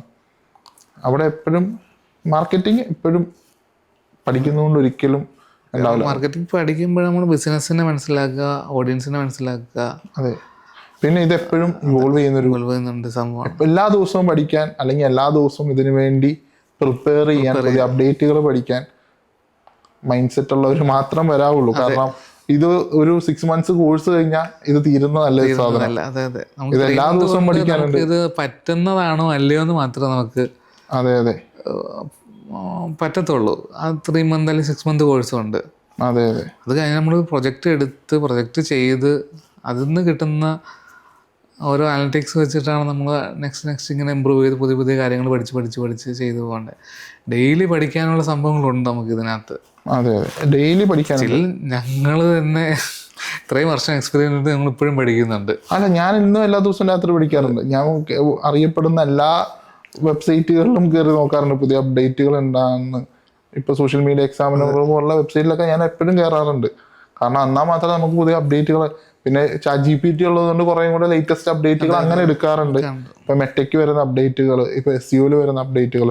SEO എനിക്ക് തോന്നുന്നു ഒരു ദിവസം 3-4 അപ്ഡേറ്റുകൾ ഉണ്ട് ഡെയിലി. അതെ, ലിങ്ക്ഡിനിലും എല്ലാം നല്ല നല്ല ആർട്ടിക്കിൾസ് വരാറുണ്ട്, യൂട്യൂബ് അപ്ഡേറ്റ് ചെയ്യാറുണ്ട്. ഈ മെറ്റയുടെയും ബാക്കിയുള്ള പ്ലാറ്റ്ഫോംസിന്റെ ചാനലിൽ തന്നെ അപ്ഡേഷൻ വരാറുണ്ട്. അതെ, പിന്നെ അതിൻ്റെ ഓരോ പബ്ലിഷ് ചെയ്യുന്ന പോർട്ടലുകളൊക്കെ ഉണ്ടല്ലോ, മെറ്റയുടെയൊക്കെ ഡെവലപ്പേഴ്സിൻ്റെ ഒക്കെ കമ്മ്യൂണിറ്റീസൊക്കെ ഉണ്ട്. ഞാൻ പറയാനുള്ളതെന്ന് വെച്ചാൽ കറന്റ് ഇൻഡസ്ട്രിയിലുള്ളവരും വരാനിരിക്കുന്നവരും 30 minutes ഇതിനു വേണ്ടി സ്റ്റഡി ചെയ്യാണ്ട്, സോഷ്യൽ മീഡിയ മാനേജർ ആയാലും SEO സ്പെഷ്യലിസ്റ്റ് ആയാലും പെയ്ഡ് ആർട്ട് സ്പെഷ്യലിസ്റ്റ് ആയാലും ഈ ഇൻഡസ്ട്രി എല്ലാ ദിവസവും ഇവോൾവിംഗ് ആണ്. ഞാൻ കണ്ട ഒരു ട്രെൻഡ് 6 month കോഴ്സ് കഴിഞ്ഞു അവിടെ തീർന്നു എന്നുള്ളതാണ് പല സ്റ്റുഡൻസിൻ്റെ മൈൻഡ് സെറ്റ്. അതവിടെ ഫെയിലാവും എന്തായാലും. ഇത് ഒരു ബേസിക് ഫൗണ്ടേഷൻ മാത്രമാണ് നമ്മൾ 6 month അല്ലെങ്കിൽ 3 month കൊണ്ട് ചെയ്യാൻ പറ്റുള്ളൂ. പിന്നെ അത് നമ്മൾ ഡെയിലി പഠിച്ചാൽ മാത്രമേ അത് ഹാൻഡ് ഓൺ എക്സ്പീരിയൻസ് ചെയ്യുന്നതാണ്. നമ്മൾ ആ വൈഡ് മാർക്കറ്റിംഗ് എന്ന് പറയുന്ന വലിയൊരു കടലിനകത്ത് നമ്മൾ മുങ്ങിത്തപ്പാന്ന് തന്നെ പറയേണ്ടി വരും. പലതിനെയും മനസ്സിലാക്കി ഇൻഡെപ്ത് ചെയ്യുക. ഇപ്പോൾ നമുക്കൊരു ചാൻസ് ആണ്, ഈ ഇത്രയും വർഷം എക്സ്പീരിയൻസ് ഉള്ള ആൾക്കാരെ നമുക്ക് ഇപ്പോൾ കവർ ചെയ്യാൻ പറ്റും. അതെ നല്ല രീതിക്ക് പഠിച്ചു കഴിഞ്ഞാൽ. അതെ, ഞാൻ പറയുകയാണെങ്കിൽ 2017 മാറിയിരിക്കുകയാണ്. അതെ 2017 ഞാനിത് പഠിക്കാൻ നേരത്ത് ഗൂഗിളിൽ പോലും ചോദിച്ചാൽ കിട്ടാത്ത ഒരു കാലമുണ്ട്. ഒരാളോട് ഡൗട്ട് ചോദിക്കാൻ പറ്റാത്തൊരു സമയം ഉണ്ടായിരുന്നു. ആരെ അറിയില്ല ഈ ഇൻഡസ്ട്രിയിൽ ആര് വർക്ക് ചെയ്യുന്നുണ്ട്. കേരളത്തിൽ നിന്ന് ആരും ഉണ്ടായിരുന്നില്ല. ഒരു 5-6 പേരെ മാത്രമാണ് എന്തെങ്കിലും യൂട്യൂബിൽ വീഡിയോസ് ഒക്കെ ഇട്ടുകൊണ്ടിരുന്നത്. പക്ഷെ അവര് കൺസിസ്റ്റന്റ് ഇടുന്നവരല്ല. നമുക്ക് വേണമെങ്കിൽ ഒരു 10 year ആയിട്ട് എക്സ്പീരിയൻസ് ഉള്ള അപ്ഡേറ്റ് അല്ലാത്ത ഒരാളെ ഈസിലി നമുക്ക് കവർ ചെയ്യാൻ പറ്റും. അപ്പോൾ ആ രീതിയിലാണ് പ്ലാറ്റ്ഫോം അപ്ഡേറ്റ് ആയിക്കൊണ്ടിരിക്കുന്നത്. അപ്പോൾ അതിനനുസരിച്ച് നമ്മൾ ഒന്ന് ഡെയിലി പഠിക്കാൻ പറ്റിയ അത്രയും നല്ലത്. ആ ഒരു മൈൻഡ് സെറ്റിൽ സെറ്റായി വരുവാണെന്നുണ്ടെങ്കിൽ വിചാരിക്കുന്ന സാലറിയിൽ നമുക്ക് രക്ഷപ്പെടാൻ പറ്റും. ഓക്കെ, അപ്പോൾ താങ്ക് യു.